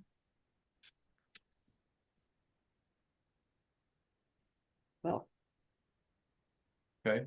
Then it's, wouldn't want to insure it. no. Well, So, but they're subject to the limitations of what we do, what we have adopted, which meet the federal requirements, and Tara's asking, do we want to go above and beyond Beyond by actually prohibiting the development? in the floodplain.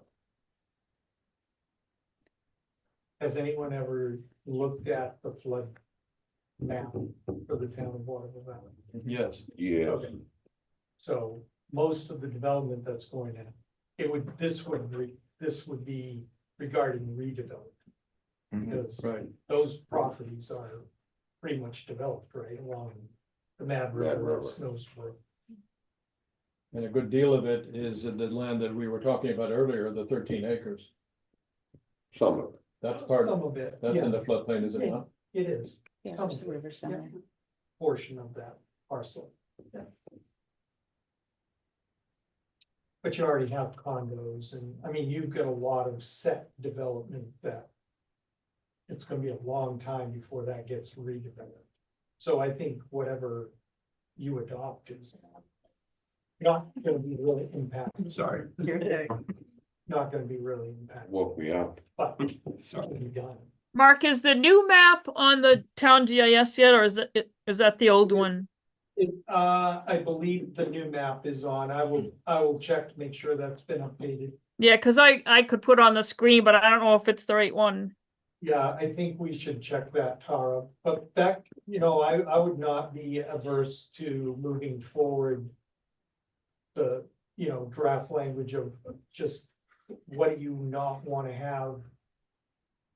For development, I mean, I guess that's the basic question, do you wanna limit? Development within the floodplain, understanding that you're really saying limit redevelopment. Because it's already so much that's been covered. So, But the redevelopment of that area is years theoretically away. well, I mean, I don't know. You never know. Not Condo necessarily. development could You come up never next know. year and say, we wanna That's- move this building, or we wanna do an addition on to this, or whatever it is. Or something worse than Irene comes through and it's next year. Yeah, well, Yeah. I think we have addressed, I mean, we did a letter of map adjustment, an LMA, we did. We worked with the feds and with our town engineers to identify what is really the flood zone. And so the updated map reflects that engineering. So I don't think you're gonna find that there is much that is actually in the flood zone. That's good. I mean, yeah, on the map, Osceola 1 and 2 are in the flood zone, but when you're 20 feet above the river. You're not gonna flood.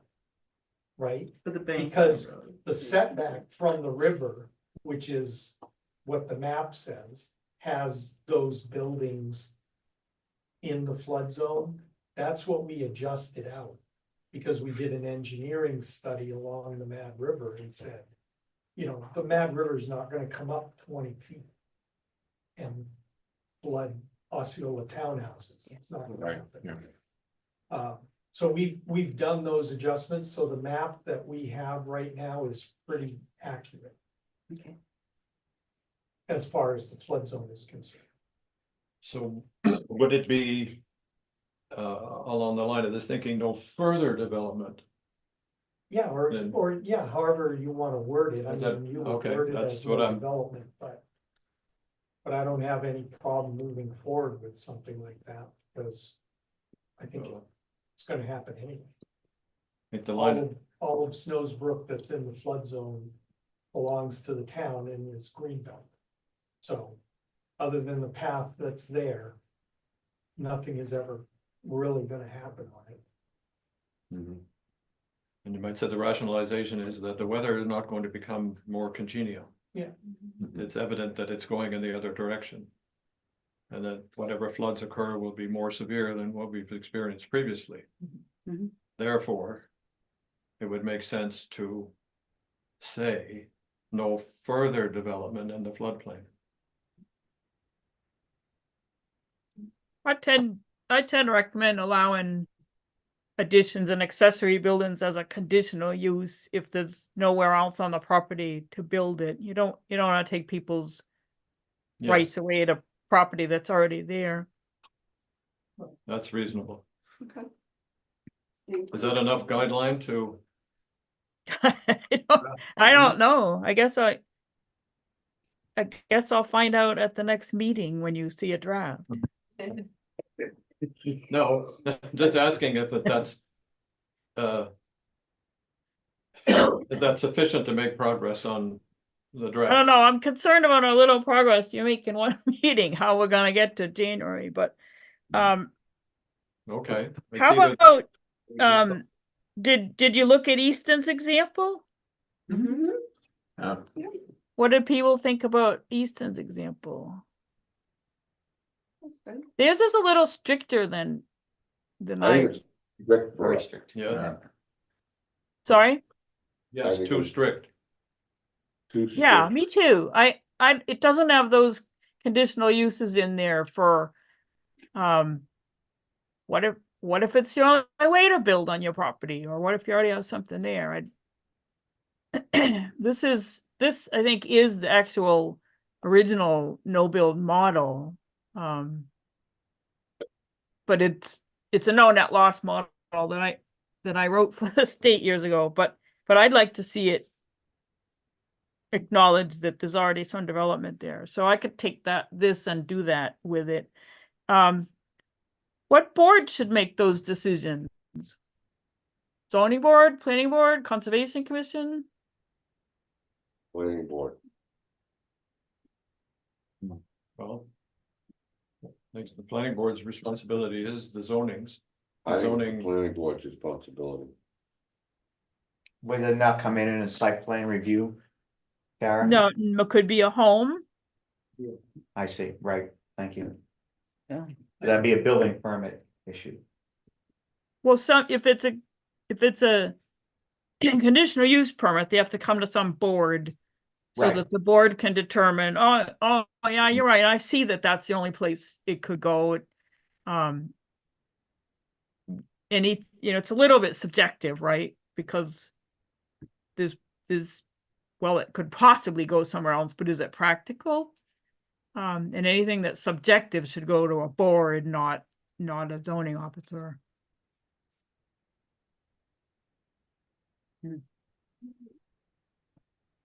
well, I think the planning board gets stuck with it. It's for future development, Development. The planning board. yes. Are you nodding heads? I think so. Yeah. All right, I'll take a crack at drafts of these and see if there's any nodding heads at all next month. Just Okay. have one mechanical thing that Chief Payer has asked the board to consider for a zoning amendment. Okay, If you look at page 32 of the zoning ordinance, supplemental regulations, paragraph L. Trailers, snowmobiles, boats, and commercial vehicles. We are having an ongoing problem with recreational vehicles. And the parking and storage of them around town. And Tara, I will forward you language. What I'm requesting is that the board look at this and have Chief Payer and Tara come up with language for an amendment. So what's attached to this is the parking ordinance. So if you go to page 6 of the parking ordinance and you look at the zoning ordinance restrictions, paragraph C, number 2. That is the exact language of section L in the zoning ordinance. Right, and so what is happening as the RV industry develops?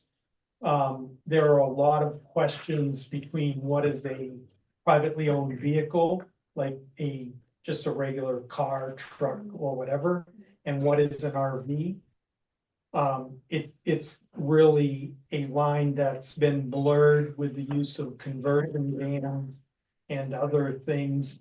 The market has really changed, so it is difficult and becoming more difficult to enforce what we have in the zoning ordinance, because our ordinance prohibits even the parking of the recreational vehicles on private land as viewed from other private land, not viewed from a public way, right? So it's not like the dumpster enclosure ordinance, right, where it is anything viewable from a publicly maintained way. So you have a homeowner that if they look out their back bedroom window and can see an RV on their neighbor's property, even though no one else knows it's there, that's now a violation of our zoning ordinance, the way it's currently written. And so it becomes very difficult for code enforcement and law enforcement to public safety department to know what to do to enforce this. And then you come down to the questions of what is it registered as? Is it registered as a private vehicle, just a regular privately owned car, truck, or whatever, or is it registered as an RV? So Chief Pear has some ideas about ways to change this language to make it more clear from an enforcement standpoint.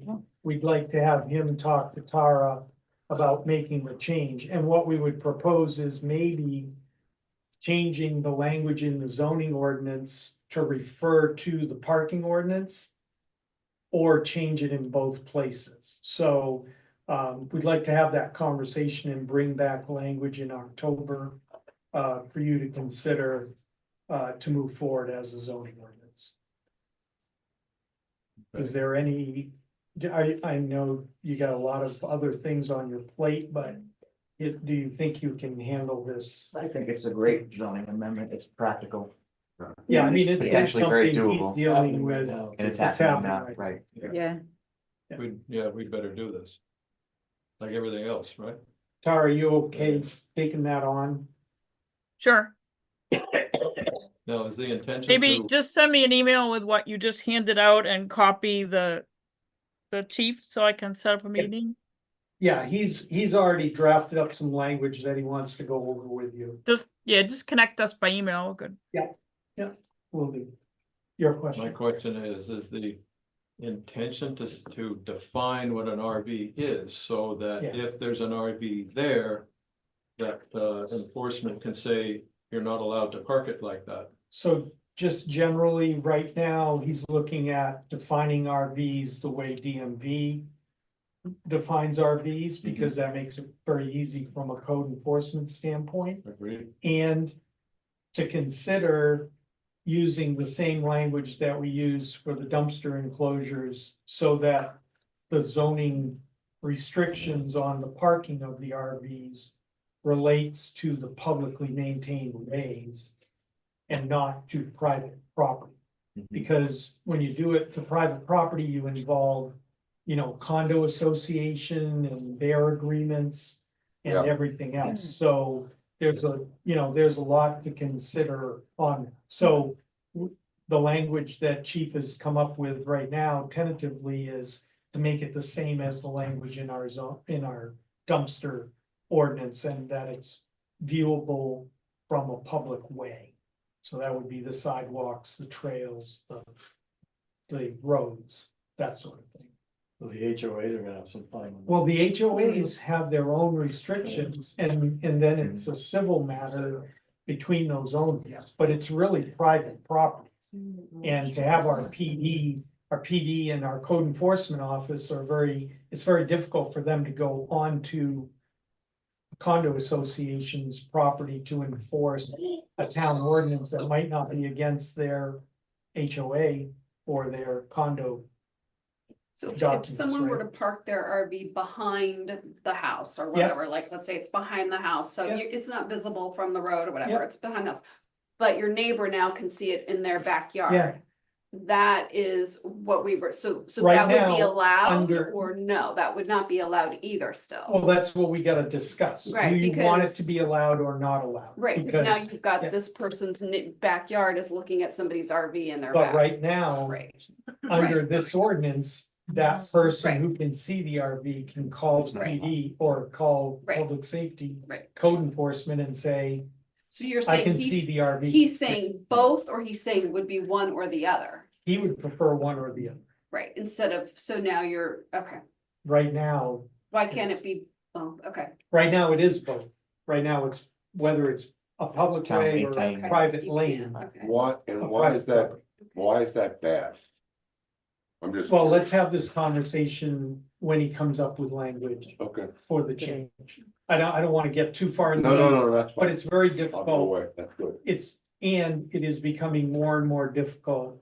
So that the actual definition of the RV is another important piece of this, Right, because it is a blurred line now between what is an RV and what is a vehicle, regular vehicle. Conversion vans are. Does he have Conversion a vans. suggestion? Huh? Does he have a suggestion? for- Yeah, he has On the the language, if we definitions. use the DMV definitions from a code enforcement issue, it becomes a lot easier to make that call Yeah. on Sounds- what is an RV. Because Reasonable. people have a choice now whether they register the vehicle as a regular vehicle or as an RV. And depending on how they have registered it. Mhm. Okay, so, thank you for considering this and we'll bring language forward in a. Okay. Yeah.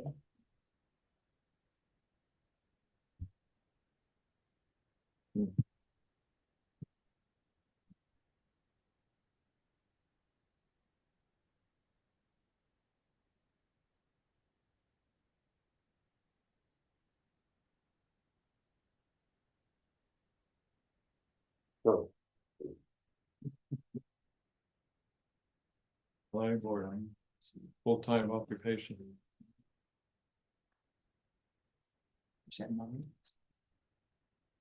Okay, the zoning amendment list, are we clear on moving? Okay, can we move on, or do we need a little more discussion with this right now? Thought we were Alright. gonna discuss the C1 issue. Yeah, I think next on the agenda is C1.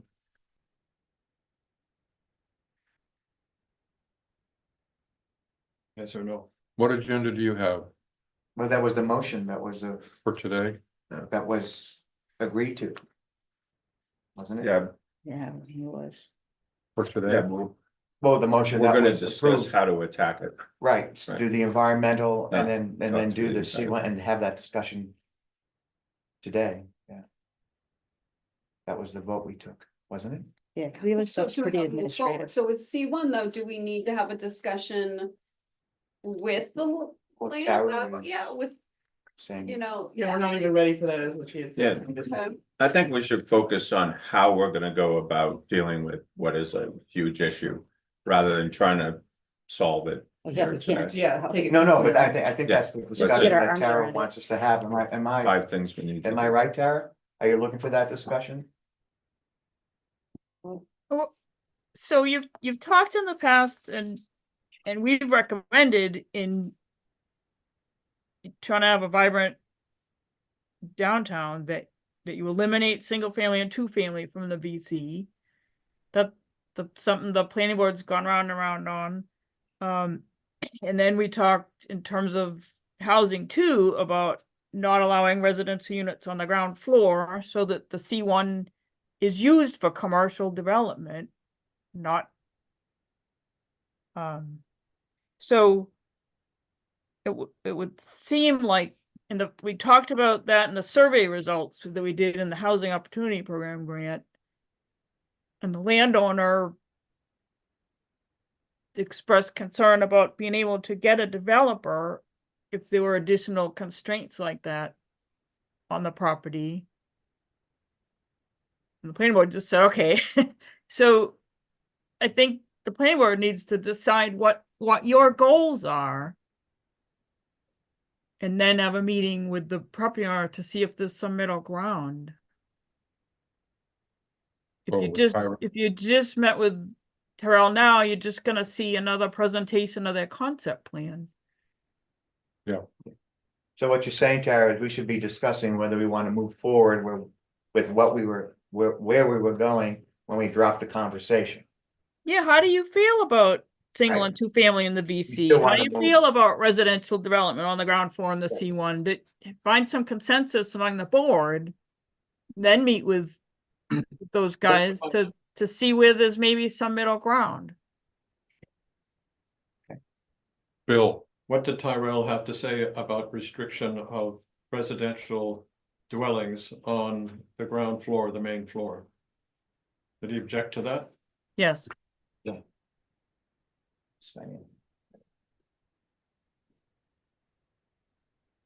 So I wonder. I There's think that- some residential development in the concept plan right now. Yes, And that it was important for the financial.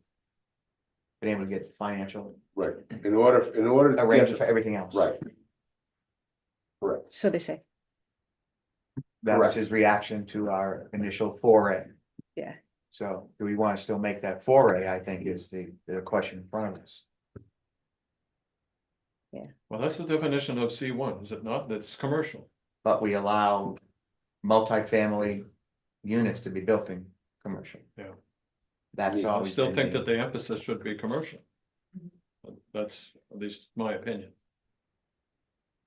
Emphasis means that I think it would be detrimental to the commercial center of the town to have residential dwellings. Looking at that map to say that as you walk around town, have residential dwellings on the ground floor. I think what we're looking for, if we want to go down this path, is more certainty that it will be developed commercially, right? Because the current developer, the owner, has consistently said that it does not intend to turn this into just a huge multifamily housing area, that it recognizes that the town needs much more commercial development. And in fact, the concept plan as it exists, and it's modified over time, includes a lot of commercial development, does not include any further multi-family housing, multi-unit, whatever however our zoning puts it, but does include, I think, residences above commercial property in town. Correct. So right now, but there's no guarantee that the developer could change his mind or its mind, and so that, I think that's what we're looking for.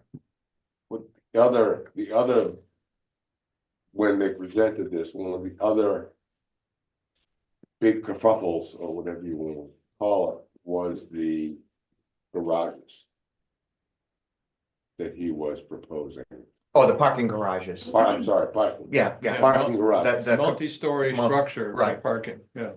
I'm sorry. Well, above ground, Correct. yeah. Above ground, Above and below. above ground, multi-story. Yeah. What are you looking at me with that tone of voice? You're probably misreading. Oh, they were talking about two substantial multi-story parking garages in that area. But that was to meet the requirements for parking for what they needed. I'm not making judgment. Right, I'm right. just No, no. saying that was one of the things. It wasn't that for housing. We heard, people more upset about.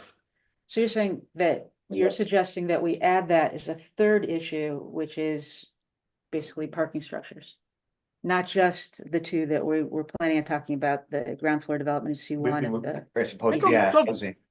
Can Yeah. you go back, Rich, the concept plan has a couple condominium developments in the C1. I thought they changed it. Which one are you looking at? You have a letter and number, because we have a map up here. And they keep changing it. The latest change, are you thinking about the 8 units along the pond? This is condominium. Mine, the one I'm looking at is A is a condominium and E1 is a condominium. There was a condominium plan along Valley Road. Is this not it's the most current one I thought I had? That is not a. Yeah, I know. Yeah. That is not a But you can't see it right now. condominium, residential units above commercial. B1 would be. No, it's not. The A1 is mixed use in what I'm I don't know who has what. I don't know if it's the right version, I guess. Well, it's what we have too, Tara, is what we're looking at. Yeah, right no, we now, have the same. E2. This is all condominiums, this is mixed use, this is condominiums. Yeah, Yeah, so it definitely has some In fact, residential in the C1. the only mixed use is this little A1 right here. Right, so what you have talked about in the past is one possibility was saying, well, that's fine, but we want to see commercial on the ground floor, pedestrian friendly commercial. Correct. Yeah, I do remember their pushback. But it may not necessarily be true anymore either, their reasoning. Because things have changed a lot post-COVID.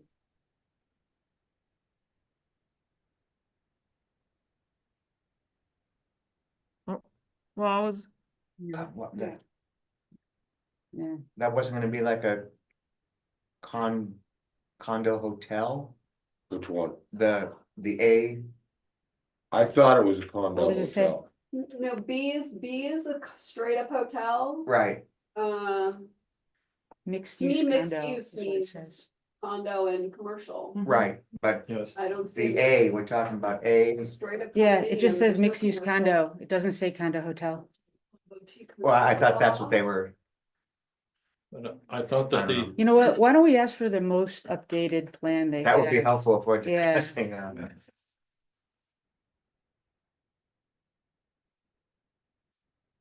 How do we get that? And actually what they Is that mean the would be- town would be asked them, helpful. or You asked Right. them? Because that, obviously, that condominium A Well, is very it's different from what they're building at So I Green can Key, do- Okay. you know, which If is we could also get a that and send an condominium electronic development. copy around so we Which can talk ours? about it. Yeah, Well, Yeah, that's they should be what they're sending it building to in us. ours is very different from that's what that, I'm saying. which is ours are triplexes. Big- big Condominium, nine unit, well, yeah, in other places, I think we call them townhouses, but here, Call it whatever you want. yeah. All right, I certainly could have misunderstood what A was. And that's for sure. I had the same feeling that you did, but.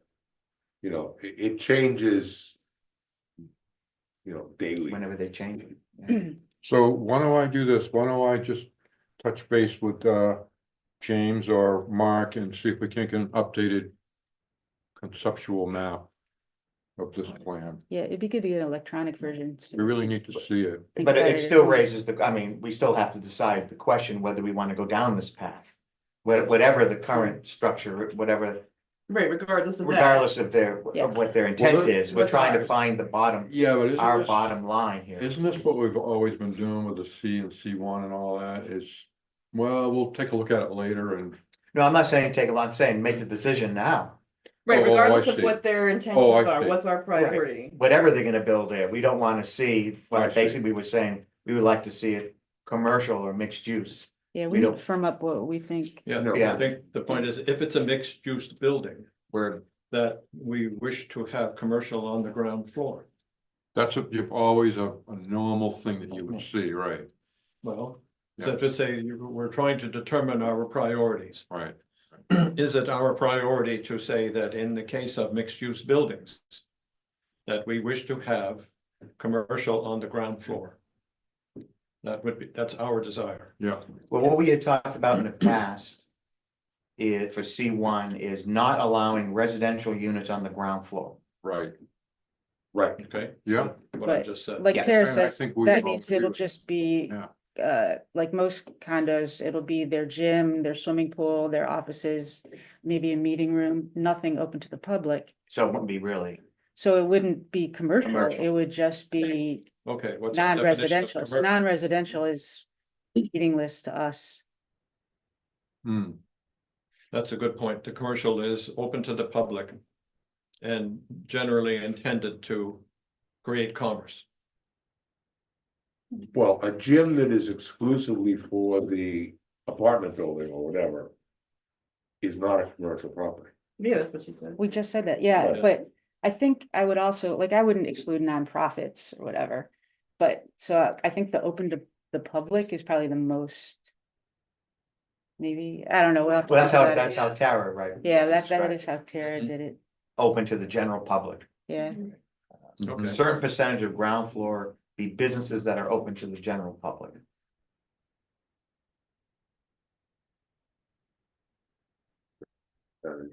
Yeah, and I was thinking we don't have to make it 100%, and we should probably also think about where they would be located. You know, kind of up front as opposed to buried in the back.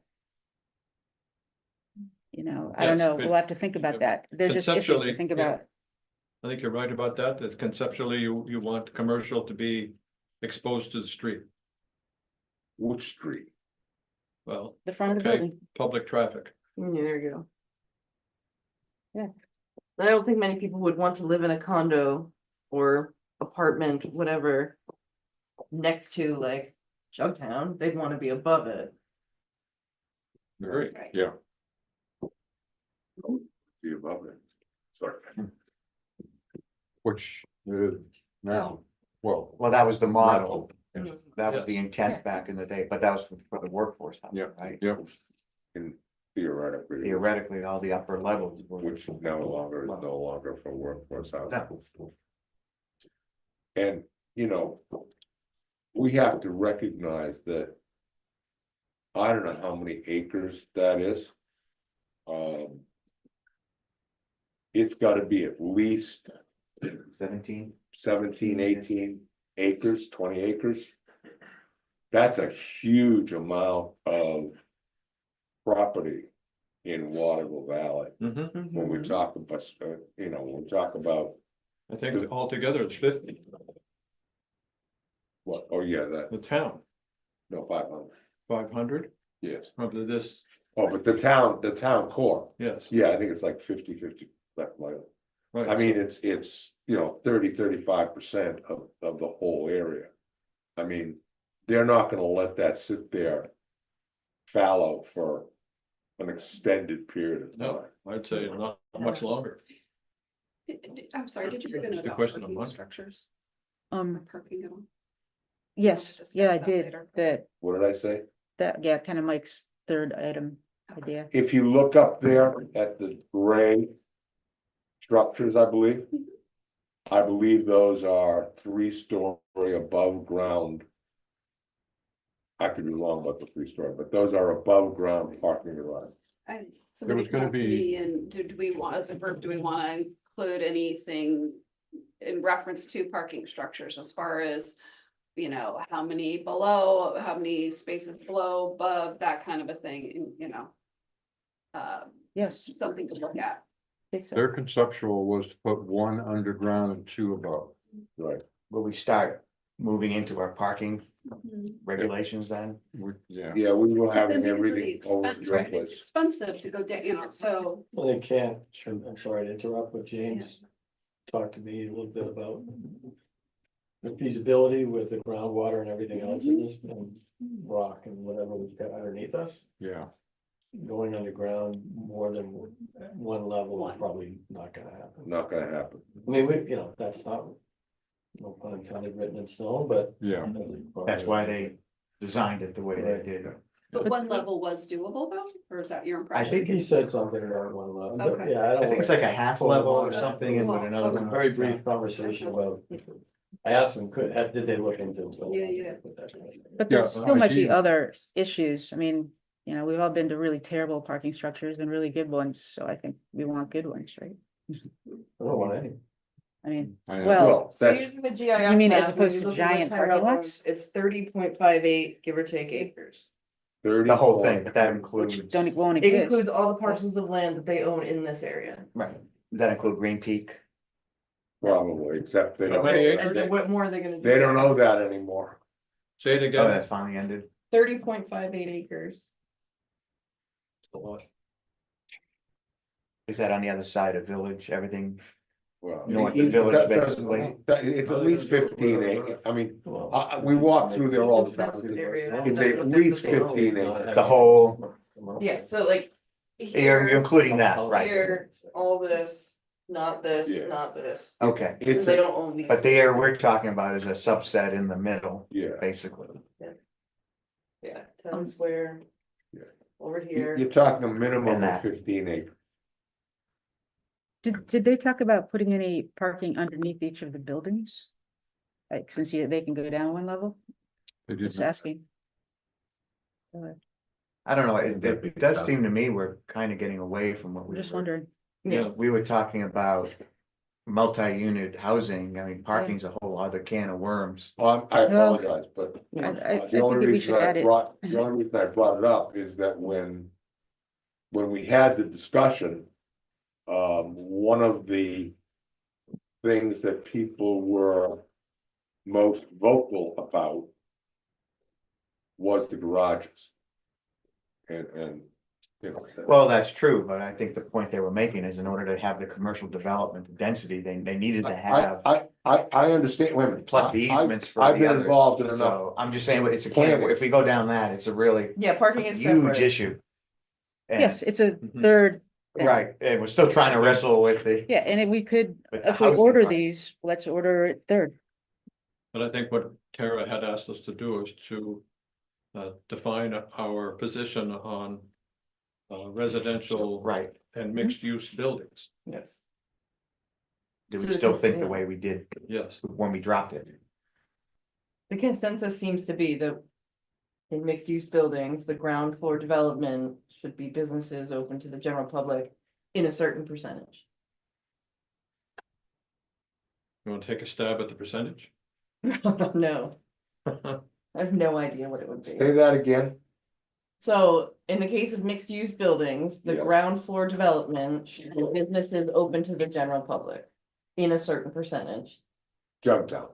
A minimum, set a Yeah. minimum, they can Yeah. Yeah. do as much as they want, but. Maybe that's the discussion you could have with Tyrell, you know, is that, start that conversation, say. Would really like to see this, is there, you know, what percentage could you live with?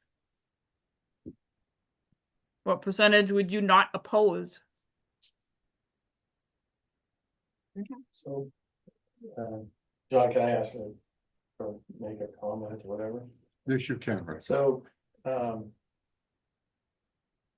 understand the desire for a vibrant downtown area. I think that'd be really nice to have, some additional options for things like a restaurant maybe, or a place to go buy a shirt or whatever, but I don't necessarily believe this is a place where people are gonna come to shop. Maybe it's chicken or an egg kind of a thing.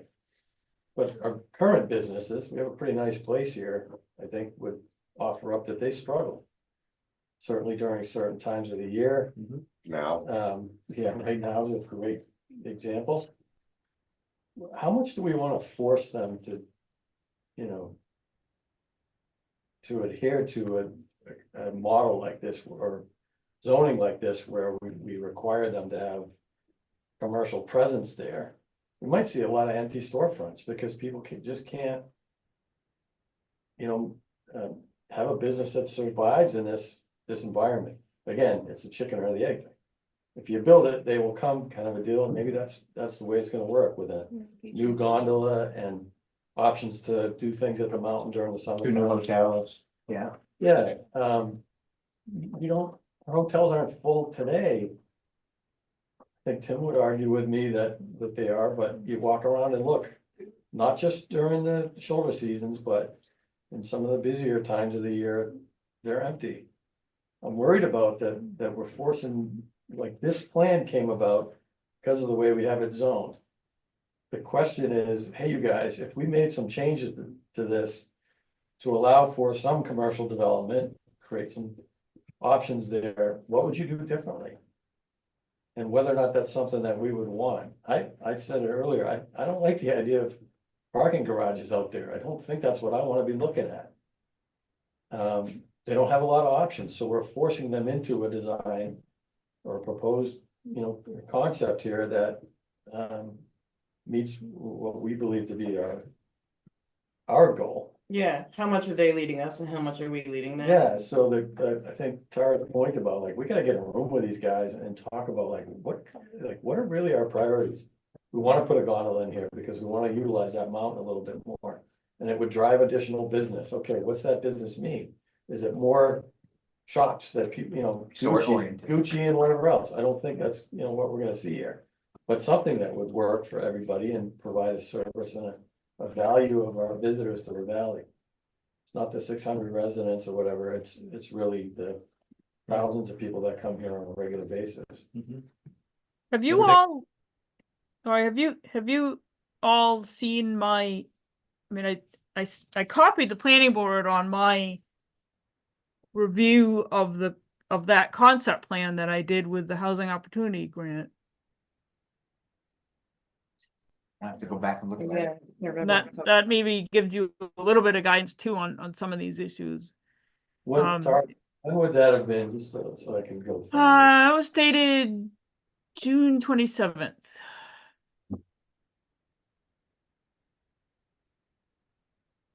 And the task in the housing opportunity program grant was to review it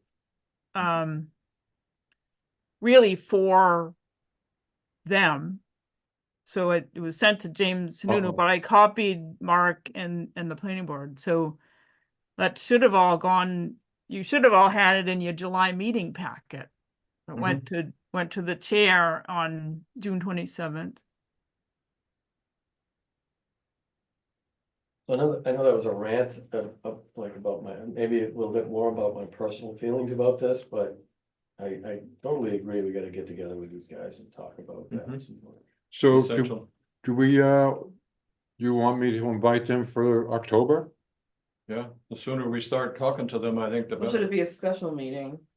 But I would, reread what I sent you guys in that write-up that I sent them too, because what I really was recommending is that they do all of that as a planned unit development and do the parking and stormwater in as a coordinated way rather than this piecemeal approach.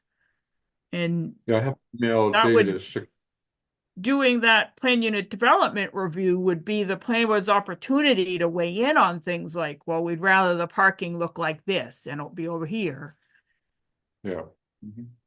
And the feedback from James was that, some of it was new ideas they were gonna think about, some they'd already considered, but that's really was my recommendation to them and you is, that you encourage them to think about applying for a plan unit development for all of that remaining commercial area and do it in a coordinated way. Was this the Water Valley Workforce Study 6/16/23?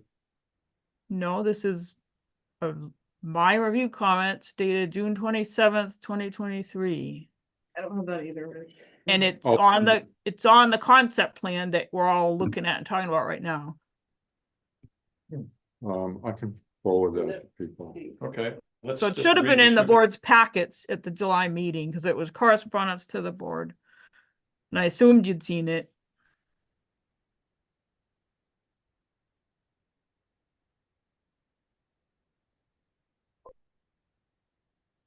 but I spent a lot of time doing that review, and I think the comments could be helpful to you in this C1 conversation. We should review that then before we, Rich, do you have it? I'm not seeing it. I'm gonna send it to you as well. I I'm have looking it. at the Everybody. planning board agenda, for July, right? Can I send it to you and you can? I don't have a computer today, so no. I really- You're literally like just sitting there. I don't know, well, I have many other. No, I things, mean, but not I here now, can't. but without. This computer doesn't have email and my whole. I can send it out again to the board now. Yeah, I don't have it either. I just look. I'll just send it out, I'll send it out again to the board now. Okay. Okay. Right. Mr. Chairman? Yes, Mr. Secretary. And they- Rick's comment is, the core of this whole matter is the gondola, in my opinion. Without the gondola, I don't think we need multi-story garage. Without the gondola, I don't think the concept of the hotel and the boutique hotel makes sense. I think the gondola is what makes that plan function. And it is the future development of the ski resort. All of it hinges on being able to build that gondola and to have it carry the number of individuals up and down the mountain 4 seasons as they have expressed. Do you have a concern? No, as I say, once the gondola is there and the traffic is being generated, there's reason to believe that there will be more commercial development. There's reason to believe that people will be looking for parking, and if we don't provide it, you know, the concept collapses. Yeah. So then what do you do? And then, you know, people are not gonna wanna go, you know, outside of the, what I call the periphery. You know, it starts to look like a big city plan. You know, there's a periphery around Washington, there's a periphery around Paris. And outside of that is, well, it's not really the city, it's not where the action is. So you wanna show up to Waterville Valley, you wanna park your car, get out, get on the gondola, go to the mountain, go to your hotel. Yeah, you wanna walk. That's what people want. So I don't know how you get around the problem of you gotta have more higher density parking. If all of that, if that concept is gonna work, starting with the gondola and a lot more people and traffic up and down and like out to my hotel, no, I want to rest, I want to eat, I want to go to a bar, I'd like a massage. I go to the, you know, the gym. All that starts to make sense as long as there are people there and lots of them. So I don't know how you get around I think that's what Tyrell has in mind, and I'd like to have James here to tell me, yeah, that's correct. And if it is correct, then yeah, mixed building, you know, you could put things like service concepts that would satisfy the needs of the people who come here to ski and to stay in the hotel. That sort of commerce would be reasonable and would work. So I don't know how you get around the fact you need more parking if that gondola is gonna be full of people. So Tara, I just got your town core master plan review. Dated 27 June, so thank you. I don't recall seeing it earlier. I think we need to review this Okay, before we talk to James. James or anybody from Tyrell. And then for after reviewing this, we decide what, if anything, we want to do with regard to residential units, first and foremost. In C1, and we're not gonna have the time to have any of this ready for an amendment, I don't think. Well, this year, For this Not year. even close. Oh, I don't think we were planning on that. This year in 04, 24, no, Yeah. no. So there's no necessary rush to have these discussions. we need to concentrate on the zoning amendments I think we are gonna do. Right, If that's the You mean decision the- that the board made, the environmental ones. exactly. Well, I do think though, we should keep moving forward with not putting an undue time pressure on ourselves for this, but you know, we should all review it and we should carve out, and if it's something like, you know what, we're gonna spend 20 minutes, a half an hour, you know, and limit ourselves so we don't get off, you know, off the rails, but continue to talk about this and think about it. You So know, this- because then we can kind of talk about and kind of sit back, what did everybody say, and have it kind of mull it over. for So the this is next what we'll one. do, we'll put it on the agenda for October. Let's read this over, what Tara just sent. This will be part of our homework for the month. And we'll discuss what Tara sent. We'll place a half an hour on it or 20 minutes on it. But we can't just drop it. We gotta just, like you say, just Right. take little pieces of it and just move forward with it. Okay, next step is we talk to Tyrell. Yeah, and then once we discuss what Tara just wrote, we can And then invite have the- Tyrell maybe in November. Oh, good. And I'd rather not have a special meeting, because people, this is for the public as well, so we need to tune them in as well, so they always know we're meeting on Thursdays, Mhm. second Thursdays of each month, so, I'm okay with that. We can I'm do that. not in favor of too many special meetings. yeah. So let's just do that and we'll move on from this point, okay? Sounds good. That's good. So in October, we're gonna have a special meeting about these 3 environmental amendments. What's the subject matter of the special meeting That's in 2 weeks, right? Yeah. That's 26. on the 26th? Yeah, that would be the, That's yeah, the really- 3 suggestions The that Tara. environmental stuff. No, No, that's no. not a date I can attend. I have an appointment. No, I don't know what your meeting is on that. So that's the October regular meeting. As we talk about these 3, Oh, no, the 26th was to talk about the town planner. Right, Oh, yeah, that's right. Town planner. New Terra. Okay, sorry about that.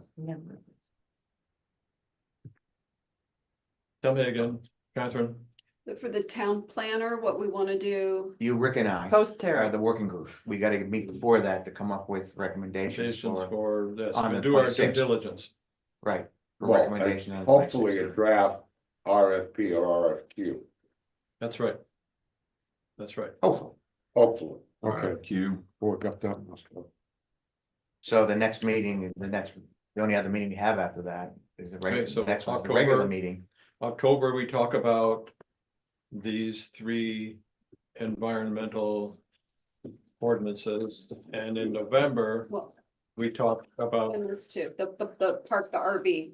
Do we- Right. oh yeah, we gotta do Right, that that's- too, okay, so Right, Yeah, that's that, why, forget about I mean, October. saying RV. Then there may the- not necessarily be a big Simple, but rush on this, we but we won't let it- decided to move forward on 2 other amendments this year, and they will take up time. Yes, I Okay, mean, so- maybe able to have 20-minute discussion or something on this, Mhm. but I don't think we're gonna move very far on this whole C1 VC. We haven't even talked about the VC portion of this yet. Right, no, but we just gotta continue each time we have Yeah, a meeting. we as I gotta said, just- we, you know, Little 20 minutes. 20, 30 minutes. Yeah. does anybody have a point of view on what we should do about VC? I think we need to move along here. Not at the moment. Yeah, I kinda think wanna digest we're not what making a lot of progress over the last 45 minutes, I think, you know. Oh, well, I thought we did, yeah. You Yeah. can just move to. What, we- AARP, age-friendly community program, Yeah, So I think we've answered Farah's questions as far as zoning amendments are concerned. yes? Did you get the answers you were looking for? Yeah, Tara? I have a to-do list. So we're dropping the C1 VC, Tabling it for now. Yeah, we're discussing. not as something, it's not as part of our discussions on zoning amendments. Okay, just want to, Okay, so we leave the zoning amendment list on the agenda for the moment and move on to AARP, age-friendly community program. Yeah, there was no, other than, Leslie, do you want to talk about that? What the last conversation was, it was going to the Board of Selectmen. I haven't seen it yet. Okay. It hasn't so- come to this, I don't think it has. I will say that the town core working group Sorry. did not meet last Tuesday because the primary were meeting on the 17th. Yeah, so that's next Tuesday, right? The 17th. So I can find out then, but that was my last update was, so nothing's changed on that, it was it was going to the hands of the Board of Selectmen was my understanding. And then the pedestrian study. So, there was a survey created where where you would rank, priorities, like as a citizen of Waterville Valley, like there's 10 things, what do you want to see, going forward? And that's available at the post office, it's available online, it's available at town hall. And again, we didn't have so we'll discuss it again on Tuesday as far as what findings are coming in. I mean, ideally, I think it went to the whole planning board. Did everybody see that? So you My- all got a chance to. My only to weigh on it. question. Yeah. Is there was nothing there that would indicate potential costs, Right, if any. right. That was, the whole idea was just what are the wishes of the town? So let's, what do you want us to focus on first? So if I'm just picking, let's say it's lighting. What it's gonna be. So then we would dig into that, and then as far as the costs and all of that would come, then, okay, we wanna work on this, this is Okay. our proposal, this is. That's fine. What was the? What was the benefit of the AARP? A lot of it was, it's marketing, it's a lot of the things that we are already doing as a town. I mean, what I've read from it, and getting Waterville Valley's name out there, and also just ensuring that we are still becoming, ADA compliant, are we, not only. It's not just a retirement thing, but it's being more inclusive with everybody. And it wasn't gonna cost us anything other than if the town wanted to take it on as far as. Because you needed to have a point person with AARP, so if my understanding was it was gonna go to the town to find that person. Yeah. I can have more of an update in our October meeting, because we'll meet on Tuesday. Okay.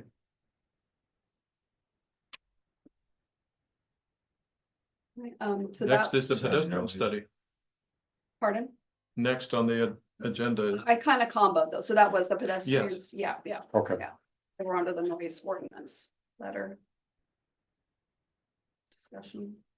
All right, I had any more updates from the town core working group, which I think you already. Right.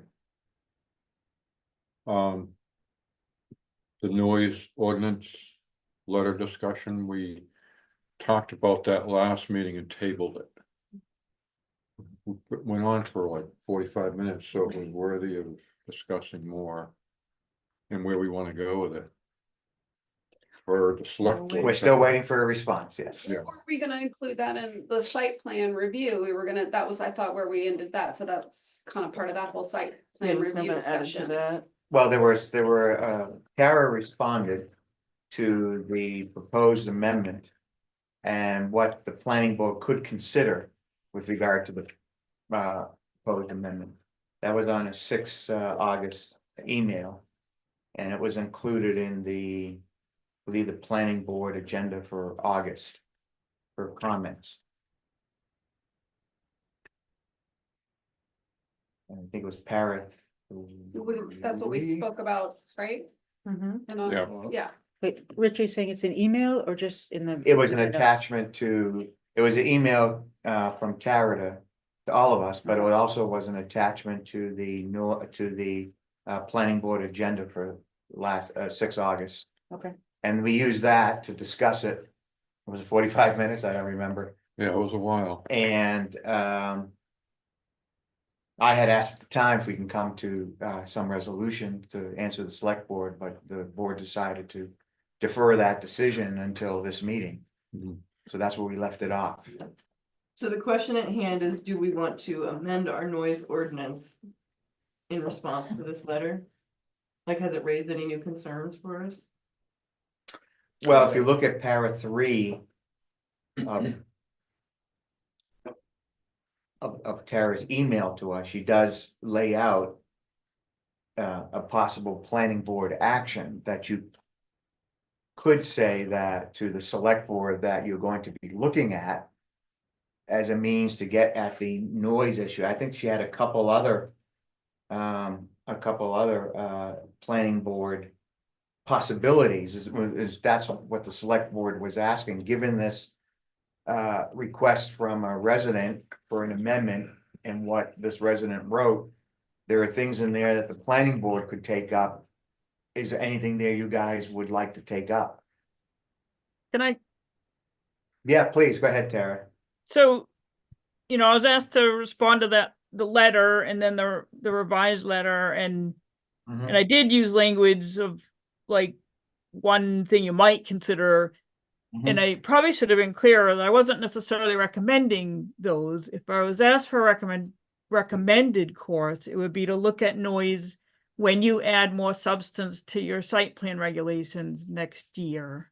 Right, no, I think that came across. Okay, just wanted to be clear that, Right. the other were more like, well, if you were going to do this, here's the narrow path I think you should look at. So that was the question. In front of the board, and some of the things I won't use the word, sorry, recommendation, but considerations.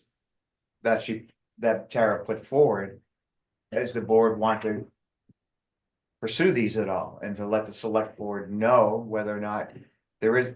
Type of action you would consider this, or you're going to relook at or look at this as part of a site plan review regulation, but you have no further comment on it at this time. That, we're waiting for a response from the planning board. I know, but how do you regulate noise? If you do it for pickleball, you gotta do it for everything else in the valley. Well, that will This be is the a discussion. Forest town. That will be the discussion for a site plan. Change, amendment to site plan review regulation, potentially. Yeah, Or you could go down and do some of the things that Tara talked about in here. For example, a zoning that requires special exception instead of being a permitted use. For a category of recreation like racket sports.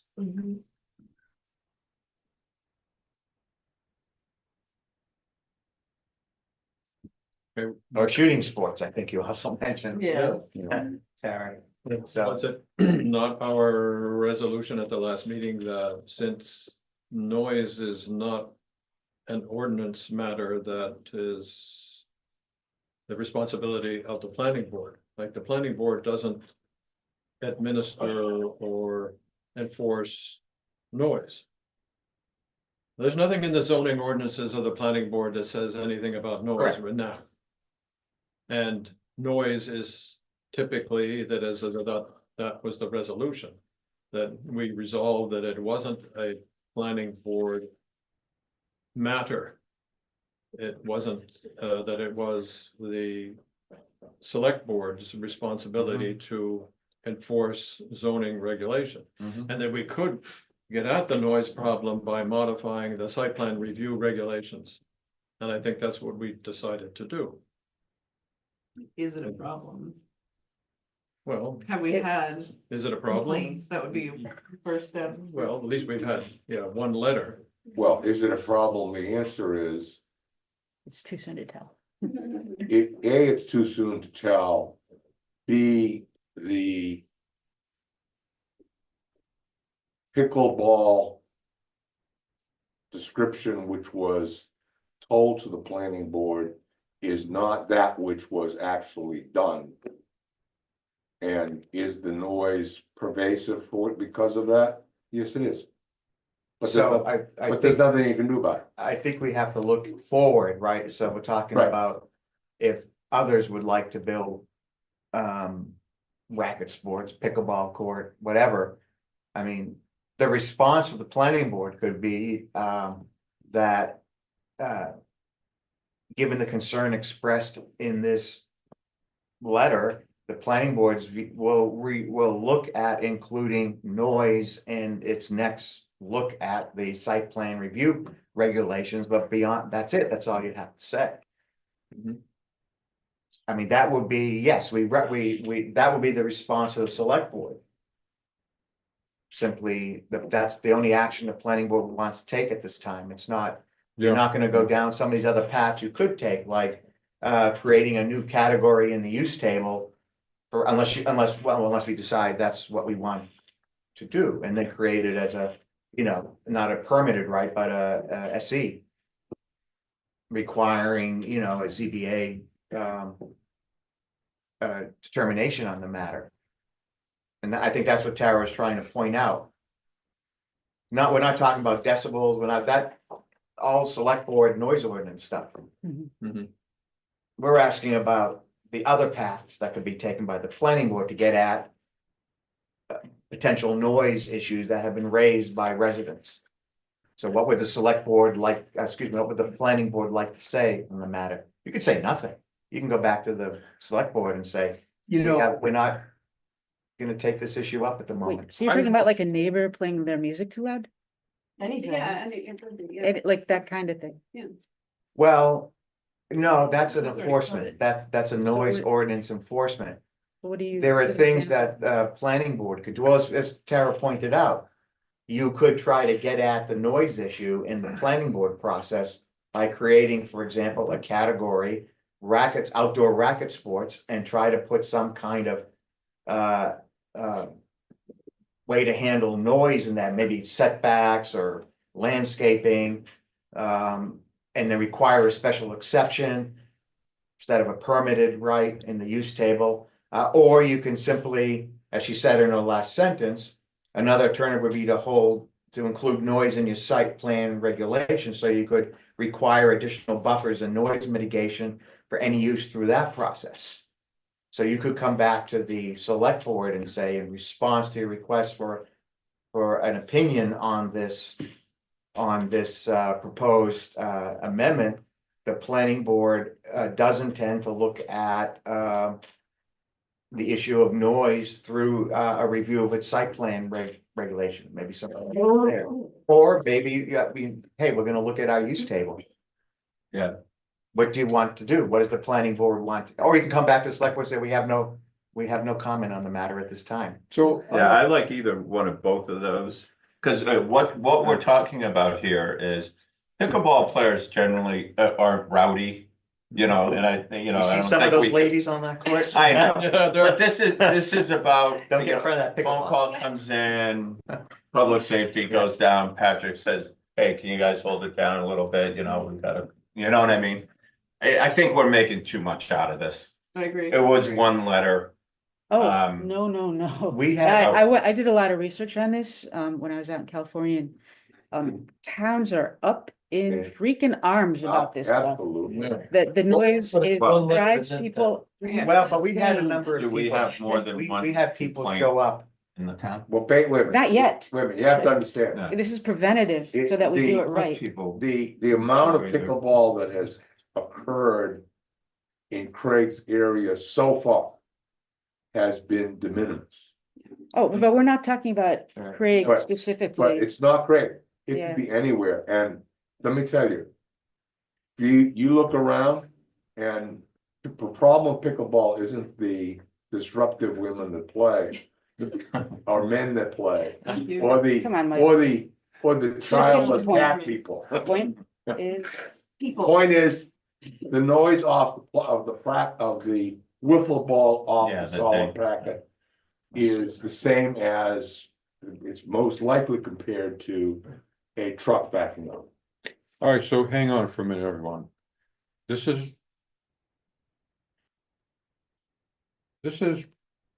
doesn't make sense to me at all.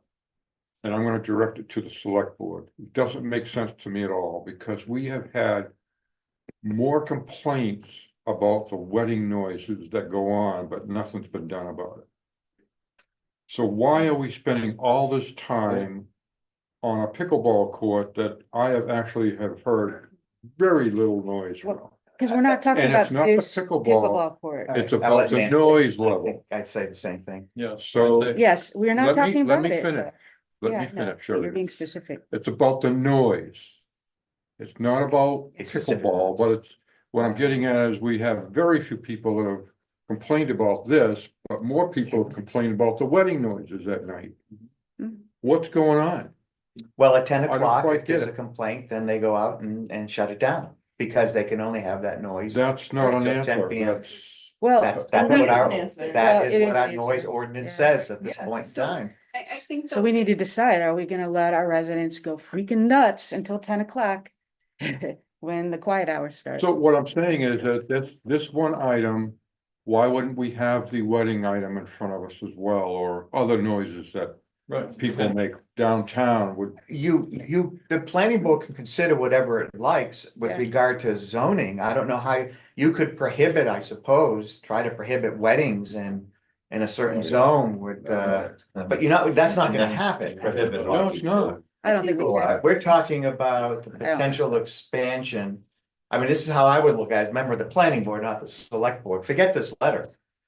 I think Tara has identified a number of major gaps in our site plan, regulate, noise being one of them. Yeah, And so but that's something we should probably tackle regardless of a particular complaint. yeah, but also, this is not your average town, it is a resort town. Yeah, I agree. Recreational resort town. I'm not prejudicing where the discussion goes. No, but I'm just want everyone on the planning board to understand that this is not your down Plymouth, or it's not a regular normal town, it's a In resort. so many ways. Recreation town. But we understand, Jump but you in, know, you gotta- we live here and we're not talking about like currently, we wanna like do it right from the start. So if we get our This regulations is in the order first thing, now, right? no one will be complaining and we will save all of us a lot of headaches, including the Sure. people who have to listen to it. Sure, so how do we approach noise in this town? Well, Because of the way the no, it's town not how is? do we, it's how does the planning board want to approach noise? As part of its zoning responsibilities, and I think Tara provided a couple paths. As for consideration, one would be taking this as a particular category of activity and regulating it through a special exception process, or looking at it in terms, or looking at it in terms of a site plan review regulation, which says nothing about noise, which is what we had to tell there was a good audience here, which was very concerned about noise, and all we could, when this came up with when the current pickleball operation was being proposed, and all we could say is, I'm sorry, we could not consider that. Right. Noise is not a consideration with regard to this project. So is your sense that there's gonna be a lot of town support for us putting in the effort and creating this? It's a gap in we have a number of gaps in our site plan review regulation. I think it might be helpful to just read these 3 short paragraphs from Tara, from August 6th. You will, of course, want to consult town council on this, but I am not aware of any statutory authority that the town would have to require an outdoor pickleball court permit. And then also I am unclear why Mr. Haney is only concerned with those 250 to 600 feet away and not those closer than 250 feet. Because that's what he is. Yep, the town can certainly regulate noise by amending the noise ordinance. One simple step the select board might want to consider would be to add outdoor racket sports lacking adequate sound mitigation to the list of the things the noise ordinance prohibits during quiet hours. I would caution the town about including a decibel limit, as that introduces a whole different element to enforcement. And the last paragraph is one approach the planning board might have to consider would be to scope out a category of recreation in the zoning ordinance that would require a special exception instead of being a permitted use. The zoning board of adjustment could require additional buffers from residential property and noise mitigation as conditions of approval. This new category could include pickleball and shooting sports. Another alternative would be to include noise in your site plan regulations, so you could require additional buffers and noise mitigation for any use through that process. Just like we have landscaping and all other sorts of part of the site, we require certain buffers. Yeah. Do we want to include noise? I mean, so I think that's a good solution to this. the letter sparked a discussion. The select board's gonna answer the email. Yeah. We're just asking, what do you guys want to do? So we know how we want to answer the zoning part, potential planning board / zoning part. of it. Doesn't, look she's here, but, do you think she meant we should just do one of those two? Or should Yeah, we you do? said Set it up as an option. alternate. Yeah. So we get. So one approach would be to consider the scope of the category in the in the zoning ordinance, and the other is including it in your site plan regulation. My recommendation is to look at the site plan regulations in a comprehensive way. Look at noise and other things, We're noise, missing out. landscaping, some, Yeah. that to me felt like what was missing and what made the planning board hands tied when you were reviewing the pickleball court was that you have the framework for site plan review, but you don't have any substantive requirements in there. Okay. So I guess what I'm hearing is that the response to the Board of Selectmen is saying, or select persons is saying that the planning board intends to look at noise as we are revamping our site plan review. We're not gonna, that's it. Yeah. That will be the planning Okay, board so that's the response response. to the select board, Is which would that- then incorporate I that would agree with that. into a response to Mr. Haney as to how we could deal with his complaint, his issue, his concern. And did you, this is kind of, I don't want to go down another rabbit hole, but I didn't end up clear whether you wanted me to try to do that in the current update of the site plan regs or hold on till next year and go through them in a more comprehensive way. That's what I was arguing for the former earlier as something we should concentrate on. I mean, I can, but the board would need to have some extra meetings. So why don't we first, let's go back to Kathy. Want a motion? Comment. No. Can you make that as a motion? I move that the planning board look at incorporating noise when we review site plan regulations. Seconded. Okay, any further discussion? All in favor? Aye. Okay. You got that okay? Because that's gonna be a big, So that is our response. What to did the you planning say? board as well. I mean, to the So we'll- select board. Big deal. would you like that in writing? Well, no, but I think then you have to answer Tara's question now, since you've decided. Well, to I know, but review- there's two issues. It Yeah. sounds like we're two things here. Yeah. So is that okay? Do you, a verbal is okay with you, or do you need that in writing? What we just. I think just an email to the select board saying that.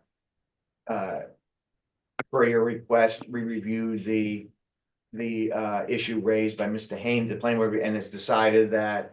During a site plan review update regulation, it will But I mean, you look would to like that, incorporating noise. Just an email. in writing. you would like Yeah. it in an I, email. well, I think you wanna have the record, because.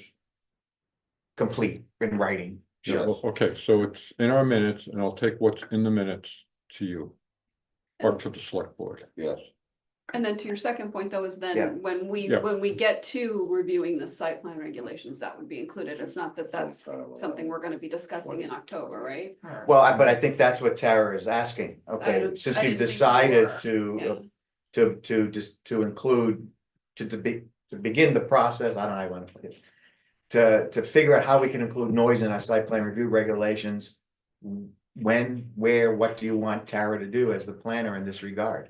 Right, because there's two things on the work plan. One is the staff started some updates with previous staff that are gone now. I can't remember his name.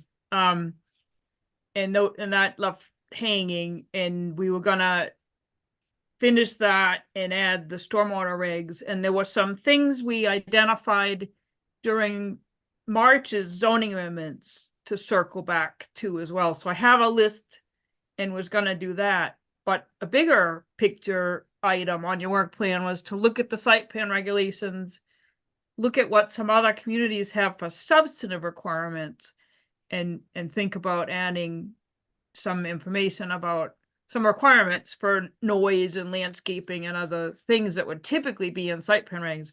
And I wasn't clear now whether you wanted to combine those tasks, or am I still just doing the kind of triage and you'll think about the other as a next year item?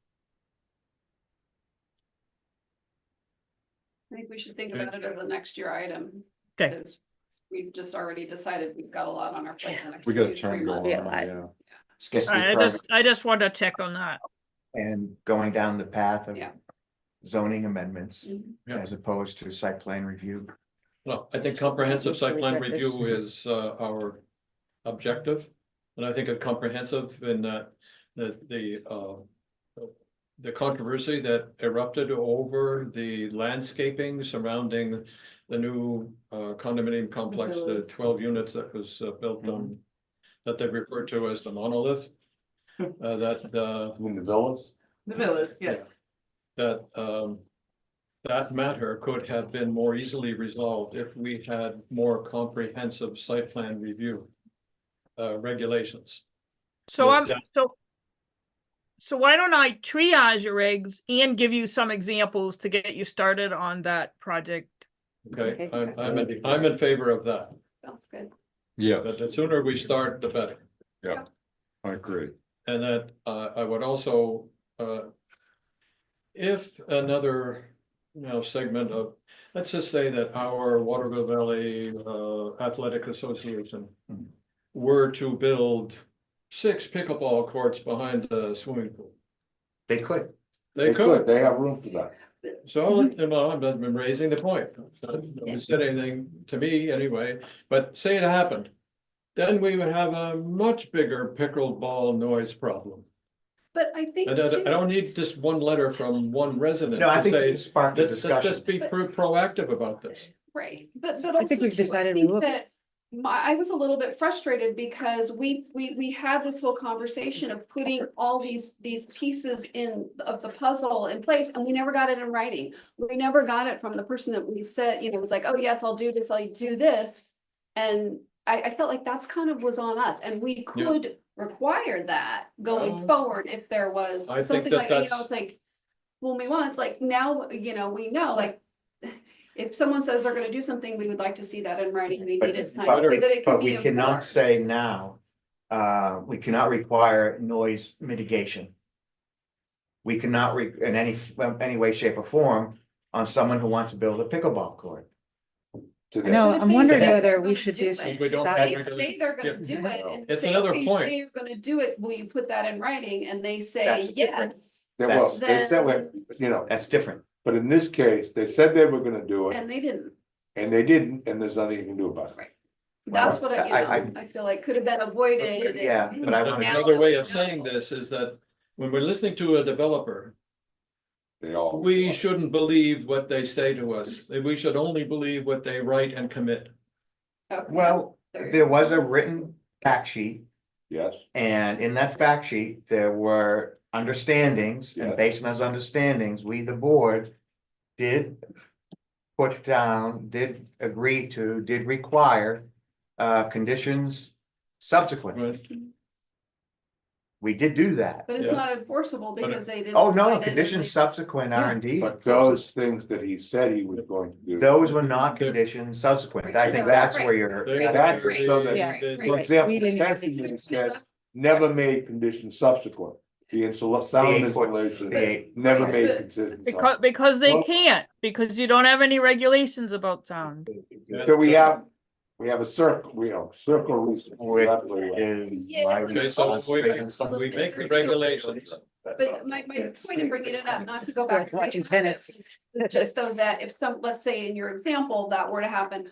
And the developer were to come and agree to, X, Y, and Z, and everybody was happy, we just need to make sure that that's in writing, that's, so that. Even though we don't have the regulations potentially in place, because if this comes up next month, Mhm. that we I- do have some, a little bit of a way to address that issue, because it could happen. It could You've got happen. both, yes. Or we can move on the noise. So, but that's still not gonna happen. Well, But let Reviewing me the ask, noise. Tara, because we have no noise regulations. And even if we ask someone to mitigate, if they said no, but they complied with everything else, tough on us, right? Yeah, you can't put conditions that aren't grounded in your regulations. So should we just come up with something temporary to pass this year? Because I bet people are gonna build some How next do you year. do that? Right. I don't think this is the end of it. I think It'd be easy enough just to add sound noise to the list that I'm doing. Yeah, I mean, I think Some we should examples. something stopgap in, we can improve on it next year, but I think we need something in there, otherwise, everybody's gonna go, tell us what we wanna hear and not do it. The other problem is that if you allowed him to do this, what's the matter with me? Why can't I do that? Well, I mean, I agree with you, Nancy. I mean, this is Yeah. frankly what I was trying to get at a lot earlier today. About What's urgent? what we should be concentrating on going forward on zoning amendments or site plan. I think Rick made that same point. That the hybrid you talked about. So now we're adding another one to an already very large list. So I ask again, what are this is a big issue. So what's our priority? But I don't think it's that, I mean. Why don't we just make a something Yeah, just- simple, I don't- find something else for, And then. All right, Because I'll then that see. would I'm take for it. I'm not time. against it. Yeah. if It'd be, we can't, it'd we be can- real easy to just plug a couple examples into what I'm doing for you to look at. Okay, Okay, I agree with And that. I've written dozens of site plan regulations that I have examples to show you. Okay, let's do it. Okay. Maybe we So we can have- square this circle. I hope so. I hope so. Is that resolved, Mr. Chairman? Yes, we are ready. Resolved until it's drafted. You're gonna come in front of the select board on Wednesday and tell us your decisions. That would be a personal decision, but No, the chair of I mean, you had your dark sky committee chair come in front of the select board. We Yeah. welcome everybody. We love to have every time so we Of can tear you course. apart when you know. Do we have any correspondence? hang on a second. Um, Sorry, hang on one second. yeah, town boards, we're meeting next week, so. Really nothing new.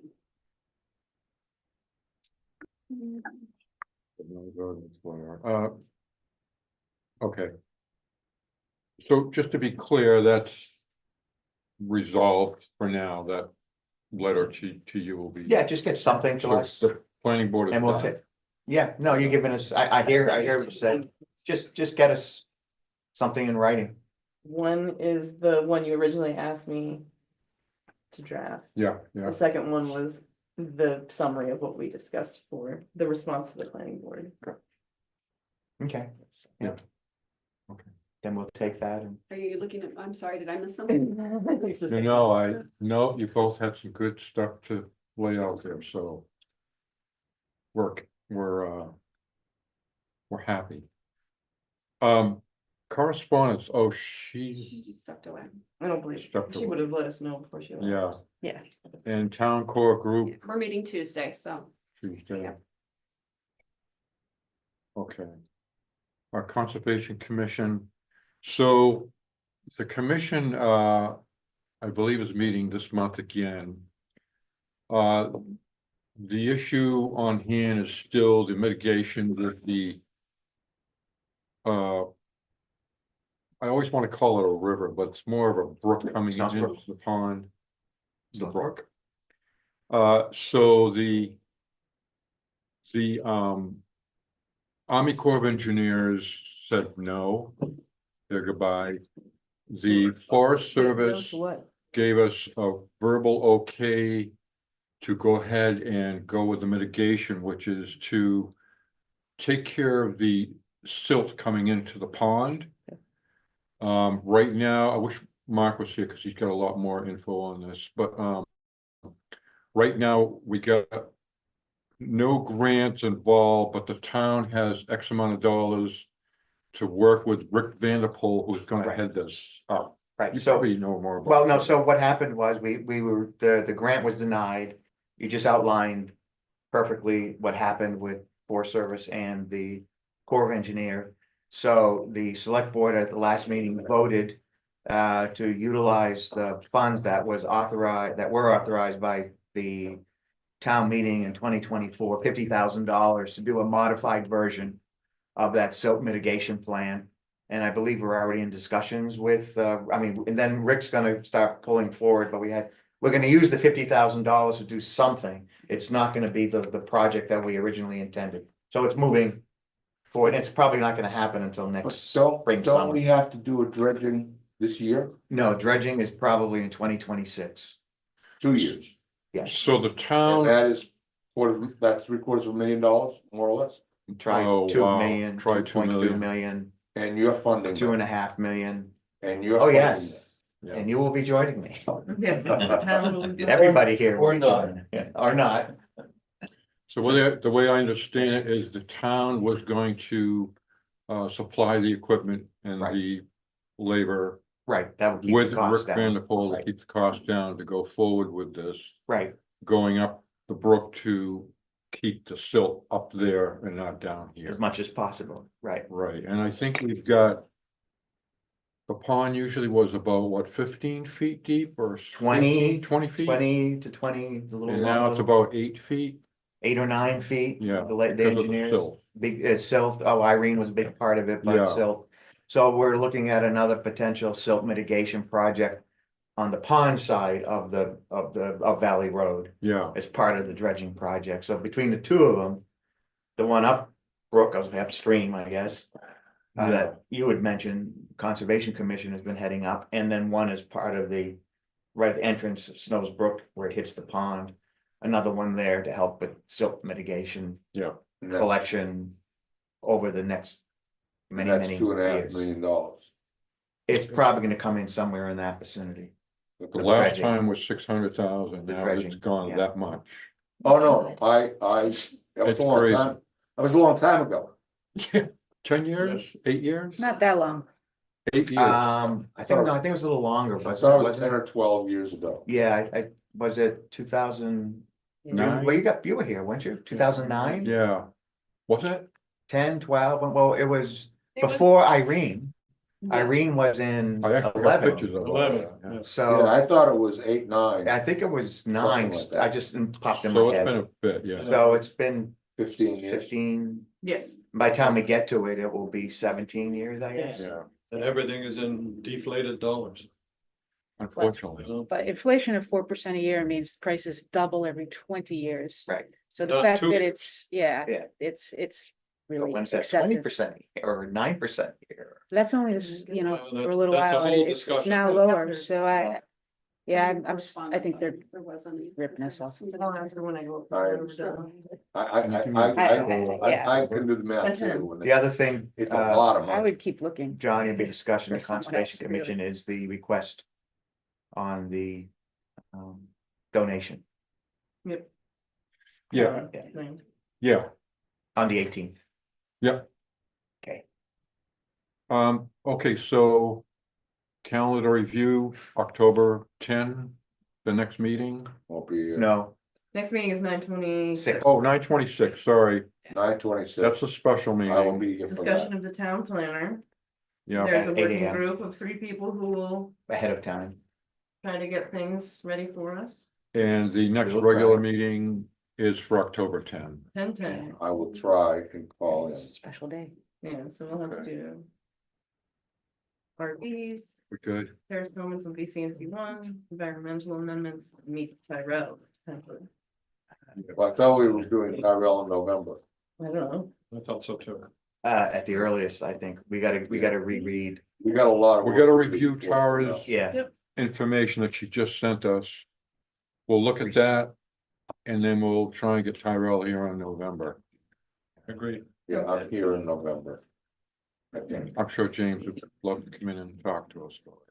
Well, I think he does. I mean, he's been. Sure, a he's very good. Reasonably. No, I didn't mean that yeah, disrespectful. reasonably agreeable guy. And these James we can talk to. He's good.